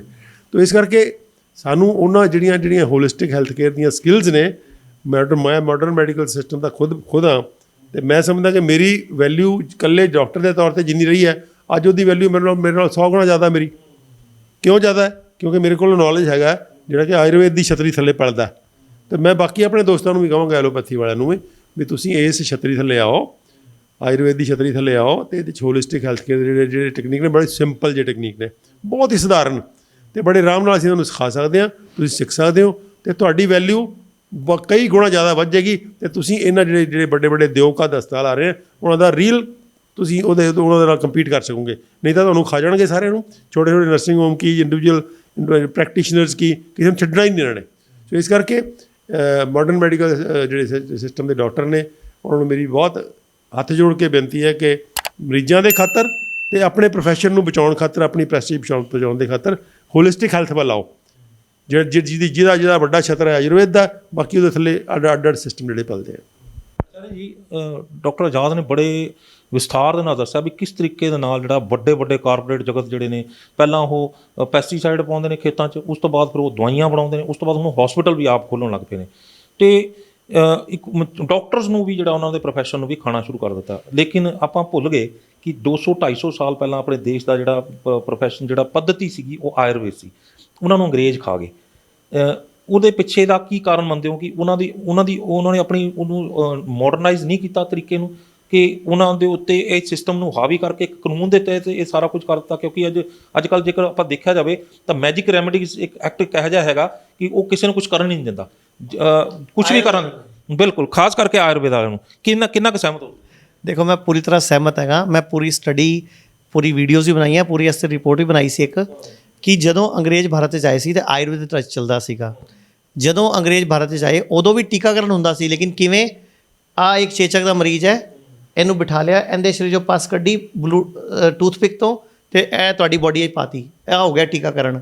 ਅਤੇ ਨਾਲ ਤੁਹਾਨੂੰ ਦੱਸਤਾ ਕਿ ਹੁਣ 3-7 ਦਿਨ ਤੱਕ ਦੁੱਧ ਦੀ ਬਣੀ ਚੀਜ਼ਾਂ ਨਹੀਂ ਖਾਣੀਆਂ, ਖਾਣਾ ਪੀਣਾ ਧਿਆਨ ਰੱਖਣਾ ਹੈ। ਇਹ 1657 ਵਿੱਚ ਡਾਕਟਰ ਓਲੀਵਰ ਦੀ ਡਾਇਰੀ 'ਚ ਨੋਟ ਹੈਗਾ। ਬੜੀ ਕੰਮ ਦੀ ਜਾਣਕਾਰੀ ਹੈ ਤੁਸੀਂ ਜਿਹੜੀ? ਹਾਂ, ਡਾਕਟਰ ਓਲੀਵਰ ਦੀ ਡਾਇਰੀ 'ਚ ਨੋਟ ਹੈ। ਰਾਜੀਵ ਦੀਕਸ਼ਿਤ ਜੀ ਨੇ ਆਪਣੇ ਇੱਕ ਲੈਕਚਰ 'ਚ ਉਹਦਾ ਪੂਰਾ ਵੇਰਵਾ ਵੀ ਦਿੱਤਾ ਹੋਇਆ। ਈਵਨ ਕਿ ਭਾਰਤ ਸਰਕਾਰ ਦੇ ਰਿਕਾਰਡ ਜਿਹੜੇ, ਅਤੇ ਪਲੱਸ ਜਿਹੜੀ ਇੰਗਲੈਂਡ ਦੀ ਸੰਸਦ ਹੈ, ਜਿੱਥੇ ਜਿਹੜਾ ਉਹਦਾ ਮਿਊਜ਼ੀਅਮ ਹੈ ਵਿੱਚ ਸੰਸਦ ਦੇ, ਉਹਦੇ 'ਚ ਡਾਇਰੀ ਪਈ ਹੈ ਡਾਕਟਰ ਓਲੀਵਰ ਦੀ, ਕਿ ਉਹ ਭਾਰਤ ਆਇਆ ਸੀ ਘੁੰਮਣ ਵਾਸਤੇ 1657 ਵਿੱਚ। ਉਦੋਂ ਉਹ ਆਪ ਦੇਖ ਕੇ ਗਿਆ ਕਿ ਇੱਥੇ ਬੰਗਾਲ ਵਿੱਚ ਚੇਚਕ ਦਾ ਟੀਕਾ ਕਿਵੇਂ ਲੱਗ ਰਿਹਾ ਹੈ। ਅਤੇ ਉਸ ਤੋਂ ਬਾਅਦ ਜਦ ਕਿ ਰਿਚਰਡ ਜਨਰਲ ਨੇ ਟੀਕਾ ਤਾਂ 1700 ਤੋਂ ਬਾਅਦ ਪਾਇਆ, ਉਹਨੇ 1750 ਤੋਂ ਬਾਅਦ ਆਇਆ ਟੀਕਾ। ਅਤੇ ਇਹ ਭਾਰਤ ਹੀ ਹਰ ਚੀਜ਼ ਦਾ ਜਨਕ ਹੈਗਾ, ਲੇਕਿਨ ਸਾਡੇ 'ਤੇ ਥੋਪ ਦਿੱਤਾ ਗਿਆ ਕਿਉਂਕਿ ਅੰਗਰੇਜ਼ਾਂ ਨੇ ਸਾਨੂੰ ਮਾਨਸਿਕ ਰੂਪ ਤੋਂ ਜ਼ਿਆਦਾ ਗੁਲਾਮ ਬਣਾਇਆ। ਅੱਜ ਵੀ ਅੰਗਰੇਜ਼ ਜਿਹੜੇ ਭਾਰਤ 'ਚ IAS ਹੈਗੇ, IPS ਅਤੇ IRS ਸਿਸਟਮ ਹੈ, ਇਹ ਜਿਹੜਾ ਸਿਸਟਮ ਬਣਦਾ ਇਹ ਸਭ ਅੰਗਰੇਜ਼ਾਂ ਦੀ ਦੇਣ ਹੈ। ਅਤੇ ਇਹਨਾਂ ਦੀ ਬੁੱਧੀ ਵੀ ਅੰਗਰੇਜ਼ਾਂ ਵਾਲੀ ਹੈ। ਇੱਕ ਫਾਈਲ ਕਿੰਨੇ ਧੱਕਾ ਖਾਂਦੀ ਰਹੂਗੀ, ਲੇਕਿਨ ਕੰਮ ਨਹੀਂ ਹੋਊਗਾ। ਅੰਗਰੇਜ਼ਾਂ ਨੇ ਜਾਂਦੇ ਟਾਈਮ ਇੱਕ ਸਭ ਤੋਂ ਵੱਡੀ ਚੀਜ਼ ਕੀਤੀ ਕਿ ਫੁੱਟ ਡਾਲੋ ਇੱਕ, ਪਲੱਸ ਇਹਨਾਂ ਨੂੰ ਨਾ ਇਹਨਾਂ ਵਰਗਾ ਨਾ ਛੱਡੋ, ਸਾਨੂੰ ਅੰਗਰੇਜ਼ੀ ਭਾਸ਼ਾ ਦੇ ਕੇ। ਉਹਦੇ ਨਾਲ ਕੀ ਹੋਏ, ਨਾ ਅਸੀਂ ਇੱਧਰ ਦੇ ਰਹੇ, ਨਾ ਅਸੀਂ ਇੱਧਰ ਦੇ ਰਹੇ। ਹੁਣ ਜਿਹੜੀ ਸੰਸਕ੍ਰਿਤ ਹੈ ਜਾਂ ਪੰਜਾਬੀ ਹੈ ਜਾਂ ਹਿੰਦੀ ਹੈ, ਉਹ ਸਾਡੇ ਅੰਦਰੋਂ ਨਿਕਲਦੀ ਹੈ, ਸਾਡੇ ਅੰਦਰ ਵਸੀ ਹੋਈ ਹੈ, ਲੇਕਿਨ ਅੰਗਰੇਜ਼ੀ ਤਾਂ ਨਹੀਂ, ਸਾਨੂੰ ਫੀਲਿੰਗ ਵੀ ਨਹੀਂ। ਹੁਣ ਅੰਗਰੇਜ਼ੀ ਸਿਰਫ ਇੱਕ ਸ਼ਬਦ ਹੈ, ਅੰਕਲ, ਚਾਚਾ, ਮਾਮਾ, ਤਾਇਆ, ਫੁੱਫੜ, ਸਭ ਅੰਕਲ ਹੀ ਹੈ। ਕਿੰਨੀ ਸਾਰੀ ਉਹਨਾਂ ਨੇ ਚੀਜ਼ਾਂ ਹੀ ਖਤਮ ਕਰਤੀਆਂ ਅੰਕਲ ਕਹਿ ਕੇ ਬਸ। ਇੱਕ ਆਚਾਰਿਆ ਜੀ, ਇੱਕ ਚੀਜ਼ ਮੈਨੂੰ ਹਾਸੇ ਵਾਲੀ ਵੀ ਗੱਲ ਹੈਗੀ ਹੈ ਕਿ ਜਿੰਨੀ ਮਰਜ਼ੀ ਅੰਗਰੇਜ਼ ਬਣ ਜਾਓ, ਜੇ ਕੁੱਤਾ ਪਿੱਛੇ ਪੈ ਜਾਏ ਤਾਂ ਉਹਨੂੰ ਹੱਟ ਹੀ ਕਹੇਗਾ ਬੰਦਾ, ਉਹਨੂੰ ਅੰਗਰੇਜ਼ੀ 'ਚ ਨਹੀਂ ਮੈਂ ਅੰਗਰੇਜ਼ਾਂ ਨੂੰ ਪੁੱਛ ਲਵਾਂਗਾ ਤੁਸੀਂ ਸ਼ੂ ਕਰਦੇ ਹੋ ਕੀ ਕਰਦੇ ਹੋ? ਸਮਝ ਨਹੀਂ ਆਉਂਦੀ ਨਾ ਕੁੱਤੇ ਨੂੰ ਅੰਗਰੇਜ਼ੀ ਸਮਝ ਨਹੀਂ ਆਉਂਦੀ। ਉਹੀ ਕਹਿ ਰਿਹਾ ਵੀ ਕੁੱਤੇ ਨੂੰ ਤਾਂ ਹੱਟ ਹੀ ਕਹਿਣਾ ਪੈਣਾ। So let's come to the point ਕਿ ਮੇਨ ਗੱਲ ਇਹ ਹੈ ਕਿ ਅੰਗਰੇਜ਼ਾਂ ਨੇ ਆਪਾਂ ਨੂੰ ਖਾ ਲਿਆ, ਲੇਕਿਨ ਜਿਹੜੇ ਆਪਾਂ ਹੁਣ ਅੰਗਰੇਜ਼ਾਂ ਦੇ ਗੁਲਾਮ ਸੀ, ਕੋਈ ਸਮਾਂ ਸੀ ਆਪਾਂ ਅੰਗਰੇਜ਼ਾਂ ਦੇ ਗੁਲਾਮ ਸੀ, ਅੱਜ ਕੀ ਆਪਾਂ ਭੂਰਿਆਂ ਦੇ ਗੁਲਾਮ ਹੋ ਗਏ ਆ? ਮੈਂ ਤਾਂ ਕਹਿੰਦਾ ਮੈਜਿਕ ਰੈਮਡੀਜ਼ ਐਕਟ ਜਿਹੜਾ ਇਹ ਭੂਰਿਆਂ ਦਾ ਹੀ ਬਣਾਇਆ ਹੋਇਆ। ਦੇਖੋ ਮੈਜਿਕ ਰੈਮਡੀ ਐਕਟ 1940 ਚ ਬਣਿਆ ਸੀ, ਉਦੋਂ ਅੰਗਰੇਜ਼ਾਂ ਦਾ ਸ਼ਾਸਨ ਸੀ। ਉਸ ਤੋਂ ਪਹਿਲੇ 1890 ਚ 1896 ਚ ਪੈਂਡੈਮਿਕ ਐਕਟ ਸੀ ਜਿਹੜਾ ਇਸ ਟਾਈਮ ਚੱਲ ਰਿਹਾ ਹੈ। ਉਹ ਇਹ 1896 ਦਾ ਪੈਂਡੈਮਿਕ ਐਕਟ ਕਿਉਂ ਬਣਿਆ ਸੀ ਕਿਸੇ ਨੂੰ ਨਹੀਂ ਪਤਾ। ਉਸ ਟਾਈਮ ਭਾਰਤ ਦੇ ਪਲੇਗ ਫੈਲਿਆ ਸੀ ਤੇ ਪਲੇਗ ਪੂਰੇ ਵਰਲਡ ਦੇ 12-13 ਕੰਟਰੀ 'ਚ ਫੈਲ ਗਿਆ। ਹੋਇਆ ਕਿ ਭਾਰਤ ਇਹ ਜੋ ਫੈਲ ਨਹੀਂ ਪਾ ਰਿਹਾ ਸੀ ਕਿਉਂਕਿ ਆਯੁਰਵੇਦ ਵਾਲਾ ਇਲਾਜ ਕਰ ਰਹੇ ਸੀ। ਅੰਗਰੇਜ਼ਾਂ ਨੂੰ ਲੱਗਿਆ ਕਿ ਸਾਡੀ ਪੱਧਤੀ ਚੱਲੂਗੀ ਨਹੀਂ। ਉਹਨਾਂ ਨੇ ਕੀ ਕੀਤਾ, ਇਹਨੂੰ ਪੈਂਡੈਮਿਕ ਐਕਟ ਬਣਾ ਕੇ ਆਯੁਰਵੇਦ ਨੂੰ ਪਿਛੜੀ ਪੱਤੀ ਘੋਸ਼ਿਤ ਕਰਤਾ, ਕਿਉਂਕਿ ਡਿਗਰੀ ਤਾਂ ਹੁੰਦੀ ਨਹੀਂ ਸੀ ਆਯੁਰਵੇਦ ਵਾਲਾ ਕੋਲ, ਕੋਈ ਵੈਦ ਹੁੰਦੇ ਸੀ, ਫੈਮਿਲੀ ਚੱਲਦੀ ਸੀ। ਹੋਇਆ ਕਿ ਉਹਨਾਂ ਨੇ ਆਯੁਰਵੇਦ ਵੈਦਾਂ ਨੂੰ ਜੇਲ੍ਹਾਂ 'ਚ ਪਾਣਾ ਸ਼ੁਰੂ ਕਰਤਾ ਤੇ 10-15 ਨੂੰ ਫਾਂਸੀ ਦੇ ਵਿੱਚ ਚੜਾਤਾ। ਉਹਦੇ ਨਾਲ ਕੀ ਹੋਇਆ ਕਿ ਅੱਗੇ ਵੈਦ ਬੰਨੇ ਬੰਦ ਹੋ ਗਏ। ਉਹਨਾਂ ਨੇ ਆਪਣੀ ਅਗਲੀ ਪੀੜ੍ਹੀ 'ਚ ਉਹ ਵਿੱਦਿਆ ਟ੍ਰਾਂਸਫਰ ਨਹੀਂ ਕੀਤੀ। ਪਲੱਸ ਨਾਲੰਦਾ 'ਚ ਕਿਤਾਬਾਂ ਤਾਂ ਸਾਡੀ ਸੈਂਕੜੋਂ ਸਾਲ ਪਹਿਲਾਂ ਜਲ ਚੁੱਕੀਆਂ, ਉਦੋਂ ਸਾੜਤੀਆਂ ਸੀ, ਉਹ ਤਾਂ ਖਿਲਜੀ ਨੇ ਸਾੜਤੀਆਂ ਸੀਗੀਆਂ। ਤੇ ਭਾਰਤ ਨੂੰ ਤਾਂ ਸਪੈਸ਼ਲੀ ਸ਼ੁਰੂ ਤੋਂ ਪ੍ਰੈਸ਼ਰਾਈਜ਼ ਕੀਤਾ ਗਿਆ। ਮੈਂ ਫਿਰ ਕਹਿੰਦਾ ਹਜੇ ਵੀ ਸਾਡੀ ਜਿਹੜੀ ਕਿਤਾਬ ਬਚੀ ਹੈ ਚਰਕ ਸੰਹਿਤਾ, ਸੁਸ਼ਰਤ ਸੰਹਿਤਾ, ਉਹ ਅੱਜ ਵੀ ਬਚੀ ਪਈ ਹੈ, ਜਦ ਕਿ ਕਿੰਨੀ ਕਿਤਾਬਾਂ ਤਾਂ ਸਾਡੀ ਜਲ ਗਈਆਂ। ਉਹਨਾਂ 'ਚ ਇੰਨਾ ਕੁਝ ਲਿਖਿਆ ਹੋਇਆ ਹੈ। ਉਹਦੇ 'ਚ ਕੀ ਲਿਖਿਆ ਹੈ? ਧਰਮਾਰਥ ਕਾਮ ਮੋक्षाणाम आरोग्यम मल्लम उत्तमम।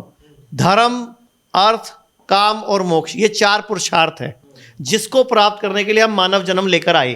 ये मिलेगा ही तभी जब जीवन आरोग्यमय होगा, यानी कि बिना बीमारी वाला होगा। आज तो पूरी दुनिया बीमार, 40 करोड़ लोग है भारत में बीमार।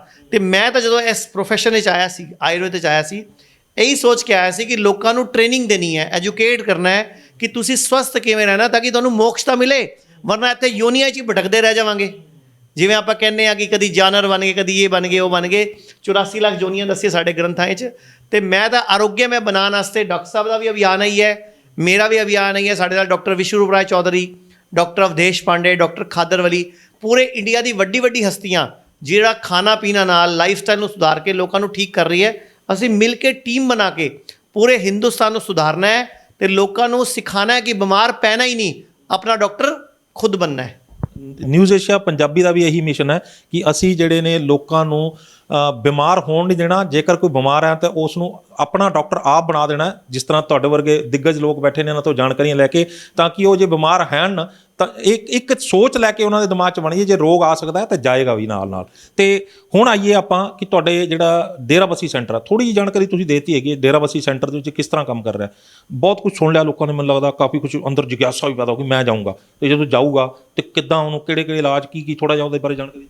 डेराबस्सी के अंदर 4.5 एकड़ के अंदर 70 बैड का हॉस्पिटल है। ये एलोपैथी हॉस्पिटल वाकन नहीं गा। ये डेराबस्सी अपना डेराबस्सी के बिल्कुल बॉर्डर से चंडीगढ़ के किनारे ते हल्दीराम के बिल्कुल सामने जुगराज ढाबे के पिछे अपना सेंटर है। मेन रोड तो बिल्कुल 4 प्लाट छड़ के एड्रैस है, उत्थे सारा मिल जाएगा, तुहानूं स्क्रीन ते नंबर ते फोन कर लोगे। उस थे 70 बैड का हॉस्पिटल है। साडे कोल आ कौन रहा है जिन्हों एलोपैथी जवाब दे रही है? लीवर फेल, लोगों के पेटे पानी भर जाता है, एसाइटस हो जाता है, किडनी फेल, लोगों को डायलिसिस कराना पैंदा है, या ट्रांसप्लांट वास्ते कह दिता जाता है, या ऑटो इम्यून डिजीज़, या आर्थराइटिस टाइप, या tumour, stage 4 cancer, blood cancer, आंता का कैंसर। मैं तुहानूं हुण पॉसीबल नहीं गा, मैं तुहानूं रिपोर्टां शेयर करदा, दुनिया हैरान हो जाएगी। स्टेज 4 कैंसर पहला रिपोर्टां 'च आ रहा है, फिर बिल्कुल जीरो नॉर्मल। अच्छा, पेशेंट मिलाओगे, वादा करते हो पेशेंट मिलाओ कैमरे ते? कल हॉस्पिटल आ जाओ, तुहानूं पेशेंट मिलवा देना। स्टेज 4 एनोरेक्टम कैंसर का पेशेंट है, 33 साल का मुंडा है, जिन्होंने डॉक्टर ने जवाब देता सी कि तेरा स्टेज 4 कैंसर का इलाज भी है नहीं तेरा, वो बिल्कुल ठीक हो गया, रिपोर्टां तक नॉर्मल आ गई।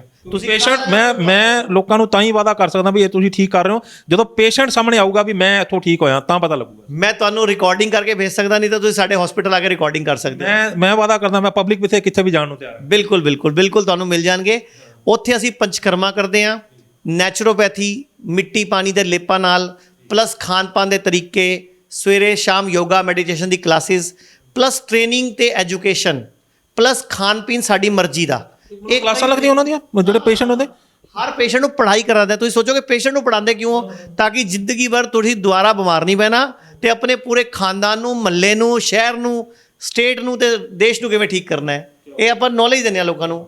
ਨਾਮ ਹੀ ਹੈ ਨਾ hospital and institute of integrated medical sciences, ਮਤਲਬ ਸਾਰੀ ਪੈਥੀਆਂ ਇਕੱਠੀਆਂ ਉੱਥੇ, ਤੇ ਨਾਮ ਹੈ ਹਿਮਸ। ਉਹ ਉਹਦੇ ਵਿੱਚ ਕੀ ਹੈ, ਹੋਮਿਓਪੈਥੀ, ਆਯੁਰਵੇਦ, ਨੈਚੁਰੋਪੈਥੀ ਤੇ ਐਲੋਪੈਥੀ, ਚਾਰੋਂ ਪੈਥੀਆਂ ਹੈ। ਐਲੋਪੈਥੀ ਨੂੰ ਸਿਰਫ ਡਾਇਗਨੋਸਿਸ ਵਾਸਤੇ ਯੂਜ਼ ਕਰਦੇ ਆ, ਐਮਰਜੈਂਸੀ ਵਾਸਤੇ ਯੂਜ਼ ਕਰਦੇ ਆ, ਬਾਕੀ ਹੋਮਿਓਪੈਥੀ, ਨੈਚੁਰੋਪੈਥੀ ਤੇ ਆਯੁਰਵੇਦ ਨੂੰ ਯੂਜ਼ ਕਰਦੇ ਆ। ਤੇ ਜਿਹੜਾ ਪਟਿਆਲਾ ਸੈਂਟਰ ਹੈ ਹੁਣ ਇਹ ਵੀ ਅੱਧਾ ਹਸਪੀਟਲ ਹੋ ਗਿਆ, ਇੱਥੇ ਵੀ ਹੁਣ ਪੰਚਕਰਮਾ ਸ਼ੁਰੂ ਹੋ ਗਿਆ। ਡਾਈਟ ਪਹਿਲਾਂ ਸੀਗੀ ਹੀ, ਹੁਣ ਇੱਥੇ ਪੰਚਕਰਮਾ ਵੀ ਐਡ ਆਨ ਕਰਤਾ ਨਾ ਡਾਕਟਰ ਸਾਹਿਬ ਨੇ ਆਪਣਾ ਵਿਕਾਸ ਨਗਰ ਵਾਲੀ ਕਲੋਨੀ 'ਚ। ਹਸਪੀਟਲ ਸਿਰਫ ਇੱਕ ਪਲੱਸ ਪੁਆਇੰਟ ਹੋ ਗਿਆ ਕਿ ਉੱਥੇ ਰਹਿਣਾ ਵੀ ਹੋ ਗਿਆ ਬਸ ਨਾਲ। ਅਸੀਂ ਇੱਥੇ ਵੀ ਕਹਿੰਦੇ ਹਾਂ ਤੁਸੀਂ ਆਸ-ਪਾਸ ਕੋਈ ਕਮਰਾ ਲੈ ਲਓ ਕਿਰਾਏ ਤੇ, ਰਹਿ ਲਓ ਤੇ ਇੱਥੇ ਆ ਕੇ ਪੰਚਕਰਮਾ ਕਰਾ ਲਓ, ਪਟਿਆਲੇ 'ਚ ਵੀ ਕਰਾ ਸਕਦੇ ਹੋ। ਅਗਰ ਤੁਸੀਂ ਪਟਿਆਲੇ ਦੇ ਆਸ-ਪਾਸ ਰਹਿਣ ਵਾਲੇ ਹੋ ਤੇ ਤੁਸੀਂ ਡੇਲੀ ਆ ਕੇ ਵੀ ਇੱਥੇ ਆਪਣਾ ਟ੍ਰੀਟਮੈਂਟ ਕਰਾ ਸਕਦੇ ਹੋ ਪੰਚਕਰਮਾ ਨਾਲ। ਅਸੀਂ ਬੋਡੀ ਨੂੰ ਡਿਟੌਕਸੀਫਾਈ ਕਰਨਾ ਹੈ, ਰਿਜਨੂਏਟ ਕਰਨਾ ਹੈ, ਰਿਪੇਅਰ ਕਰਨਾ ਹੈ ਤੇ ਬੋਡੀ ਨੇ ਆਪਣੇ ਆਪ ਹੀ ਠੀਕ ਹੋ ਜਾਣਾ ਹੈ। ਅੱਛਾ, ਕਿੰਨੇ ਦਿਨ ਦਾ ਤੁਸੀਂ ਵਾਅਦਾ ਕਰਦੇ ਹੋ ਵੀ ਕਿਹੜੀ ਕ੍ਰੋਨਿਕਲ ਤੋਂ ਕ੍ਰੋਨਿਕਲ ਬਿਮਾਰੀ ਹੈਗੀ ਹੈ, ਉਹ ਕਿੰਨੇ ਸਿਟਿੰਗਸ ਲੈ ਕੇ ਉਹ ਬੰਦਾ ਠੀਕ ਹੋ ਸਕਦਾ ਹੈ? ਦੇਖੋ, ਠੀਕ ਹੋਣ ਨੂੰ ਤਾਂ ਟਾਈਮ ਲੱਗਦਾ ਹੈ, ਲੇਕਿਨ ਰਿਜ਼ਲਟ ਤੁਹਾਨੂੰ 7 to 15 ਦਿਨ ਦੇ ਅੰਦਰ ਬਿਲਕੁਲ ਮਿਲਣ ਸ਼ੁਰੂ ਹੋ ਜਾਂਦਾ ਹੈ। 7 ਤੋਂ 15 ਦਿਨ ਦੇ ਅੰਦਰ ਬੰਦਾ ਆਪ ਕਹਿੰਦਾ ਹੈ ਮੈਂ ਹਲਕਾ ਹੋ ਗਿਆ, ਮੇਰੀ ਚੁਸਤੀ ਫੁਰਤੀ ਵੱਧ ਗਈ, ਮੈਨੂੰ ਭੁੱਖ ਠੀਕ ਹੋ ਗਈ, ਕਿਉਂਕਿ ਲੱਛਣ ਠੀਕ ਹੋਣੇ ਸ਼ੁਰੂ ਹੋ ਜਾਂਦੇ ਆ, ਸਿੰਪਟਮ। ਇਹ ਤਾਂ ਨਹੀਂ ਵੀ ਉਦੋਂ ਠੀਕ ਹੋ ਜਾਏ ਮੁੜ ਕੇ ਫਿਰ ਦੁਬਾਰਾ ਖਰਾਬ ਹੋ ਜਾਏ। ਸਰ ਉਹ ਤਾਂ ਉਹਨੇ ਆਪਣਾ ਧਿਆਨ ਆਪ ਰੱਖਣਾ ਨਾ। ਹੁਣ ਇਹ ਗੱਲ ਦੱਸੋ, ਮੈਂ ਤੁਹਾਨੂੰ ਠੀਕ ਕਰਤਾ, ਤੁਹਾਡੇ ਕਿਸੇ ਦੇ ਮੂੰਹ ਦਾ ਕੈਂਸਰ ਸੀ, ਉਹਨੇ ਅੱਛਾ ਇਹ ਗੱਲ ਦੱਸੋ ਮੂੰਹ ਦਾ ਕੈਂਸਰ ਹੁੰਦਾ ਕਿਉਂ? ਜਰਦਾ, ਤੰਬਾਕੂ, ਪਾਨ ਮਸਾਲਾ, ਸਿਗਰਟ, ਬੀੜੀ। ਹੁਣ ਕਿਸੇ ਦਾ ਮੂੰਹ ਦਾ ਕੈਂਸਰ ਹੈ, ਉਹਦੇ ਮੂੰਹ 'ਚ ਪੂਰੇ ਫੋੜੇ ਹੋਏ ਪਏ, ਅੰਦਰ ਅਲਸਰ ਹੋਇਆ ਪਿਆ, ਅਸੀਂ ਠੀਕ ਕਰਤਾ। ਉਹ ਦੁਬਾਰਾ ਪਾਨ ਮਸਾਲੇ ਖਾਊਗਾ ਤਾਂ ਮੈਂ ਉਹਦਾ ਕੀ ਕਰ ਲੂੰਗਾ? ਇਹ ਧਿਆਨ ਤੁਹਾਨੂੰ ਆਪ ਹੀ ਰੱਖਣਾ ਪੈਣਾ ਹੈ ਕਿ ਆਪਣੇ ਆਪ ਨੂੰ ਦੁਬਾਰਾ ਬਿਮਾਰ ਨਾ ਹੋਣ ਦਈਏ। ਅਸੀਂ ਸਿਖਾਉਂਦੇ ਹਾਂ ਸਾਰਾ ਕੁਝ। ਡਾਕਟਰ ਸਾਹਿਬ, ਜਾਂਦੇ ਜਾਂਦੇ ਤੁਸੀਂ ਵੀ ਥੋੜ੍ਹਾ ਜਿਹਾ ਪਟਿਆਲਾ ਜਿਸ ਸੈਂਟਰ ਦੇ ਵਿੱਚ ਤੁਸੀਂ ਹੈਡ ਹੋ, ਤੁਸੀਂ ਚਲਾ ਰਹੇ ਹੋ ਜਿਸ ਸੈਂਟਰ ਨੂੰ, ਕਿੱਦਾਂ ਕਿਤੇ ਪੇਸ਼ੈਂਟ ਇੱਥੇ ਆਉਣੇ ਤਾਂ ਕਿੱਦਾਂ ਦੀ ਡਿਮਾਂਡ ਹੁੰਦੀ ਹੈ? ਉਹ ਆਚਾਰਿਆ ਜੀ ਨੇ ਤਾਂ ਕਹਿਤਾ ਵੀ ਸਾਡੇ ਕੋਲ ਤਾਂ ਉੱਥੇ 70 ਬੈੱਡ ਦਾ ਹਸਪਤਾਲ ਹੈ, ਕਿ ਤੁਹਾਨੂੰ ਵੀ ਲੋਕੀ ਡਿਮਾਂਡ ਕਰਦੇ ਵੀ ਇੱਥੇ ਦਾਖਲ ਕਰੋ ਤੇ ਸਾਨੂੰ ਵੀ ਥੋੜ੍ਹਾ ਕੁਝ ਕਰੋ? ਬਹੁਤ ਲੋੜ ਹੈ, ਬਹੁਤ ਲੋੜ ਹੈ, ਕਿਉਂਕਿ ਬਹੁਤ ਦੂਰੋਂ ਆਉਂਦੇ ਇੱਕ ਤਾਂ ਮਰੀਜ਼, ਉਹਨਾਂ ਦੀ ਡਿਮਾਂਡ ਹੁੰਦੀ ਹੈ ਕਿ ਅਸੀਂ ਇੱਥੇ ਰਹੀਏ, ਤੁਹਾਡੀ ਸੁਪਰਵਿਜ਼ਨ 'ਚ ਕਰੀਏ। ਕਿਉਂਕਿ ਸੁਪਰਵਿਜ਼ਨ 'ਚ ਰਹਿਣ ਦੇ ਦੇਖੋ ਕਈ ਫਾਇਦੇ, ਇੱਕ ਤਾਂ ਪੰਚਕਰਮਾ ਤਾਂ ਹੈ ਹੀ ਹੈ, ਪੰਚਕਰਮਾ ਰਹਿ ਕੇ ਕੋਈ ਲੰਬਾ 2-3 4 ਘੰਟੇ ਲੱਗਣੇ ਉਹਦੇ 'ਤੇ। ਫਿਰ ਜਿਵੇਂ ਯੋਗਾ ਕਲਾਸਿਸ ਨੇ, ਨੈਚੁਰੋਪੈਥੀ ਜੋ ਸਿਖਾਵਾਂਗੇ ਅਸੀਂ, ਜਿਹੜਾ ਬੰਦਾ ਰਹਿ ਗਿਆ ਹਫਤਾ, ਕੁਦਰਤੀ ਗੱਲ ਉਹ ਫੁੱਲੀ ਟ੍ਰੇਨਡ ਜਾਏਗਾ, ਅਤੇ ਉਹ ਘੰਟੇ 2 ਘੰਟੇ 3 ਘੰਟੇ ਨਾਲ ਉਹ ਗੱਲ ਨਹੀਂ ਬਣਦੀ। ਦੂਜੀ ਗੱਲ ਹੈ ਕਿ ਜਿਹੜਾ ਜਿਹਨੂੰ ਕਹਿੰਦੇ ਆ ਐਕਸਪੋਜਰ ਹੁੰਦਾ ਹੈ ਸਾਰਾ ਉਹ ਡਿਫਰੈਂਟ, ਉਹਦਾ ਨੇਚਰ ਹੀ ਡਿਫਰੈਂਟ ਹੁੰਦੀ ਹੈ, ਅਤੇ ਉਹਦਾ ਲਰਨਿੰਗ ਹੀ ਡਿਫਰੈਂਟ ਹੁੰਦੀ ਹੈ। ਇਸ ਕਰਕੇ ਲੋੜ ਤਾਂ ਹੈ, ਡਿਮਾਂਡ ਜ਼ਰੂਰ ਹੈਗੀ ਹੈ, ਕਿਉਂਕਿ ਦੂਰੋਂ ਵੀ ਆਉਂਦੇ ਆ। ਦੂਜੀ ਗੱਲ ਇਹੋ ਜਿਹੇ ਡਿਜ਼ਰਵ ਵੀ ਕਰਦੇ ਆ ਪੇਸ਼ੈਂਟ, ਕਿ ਜਿਹਨਾਂ ਨੂੰ ਅਸੀਂ ਖੁਦ ਵੀ ਚਾਹੁੰਦੇ ਹੁੰਦੇ ਹਾਂ।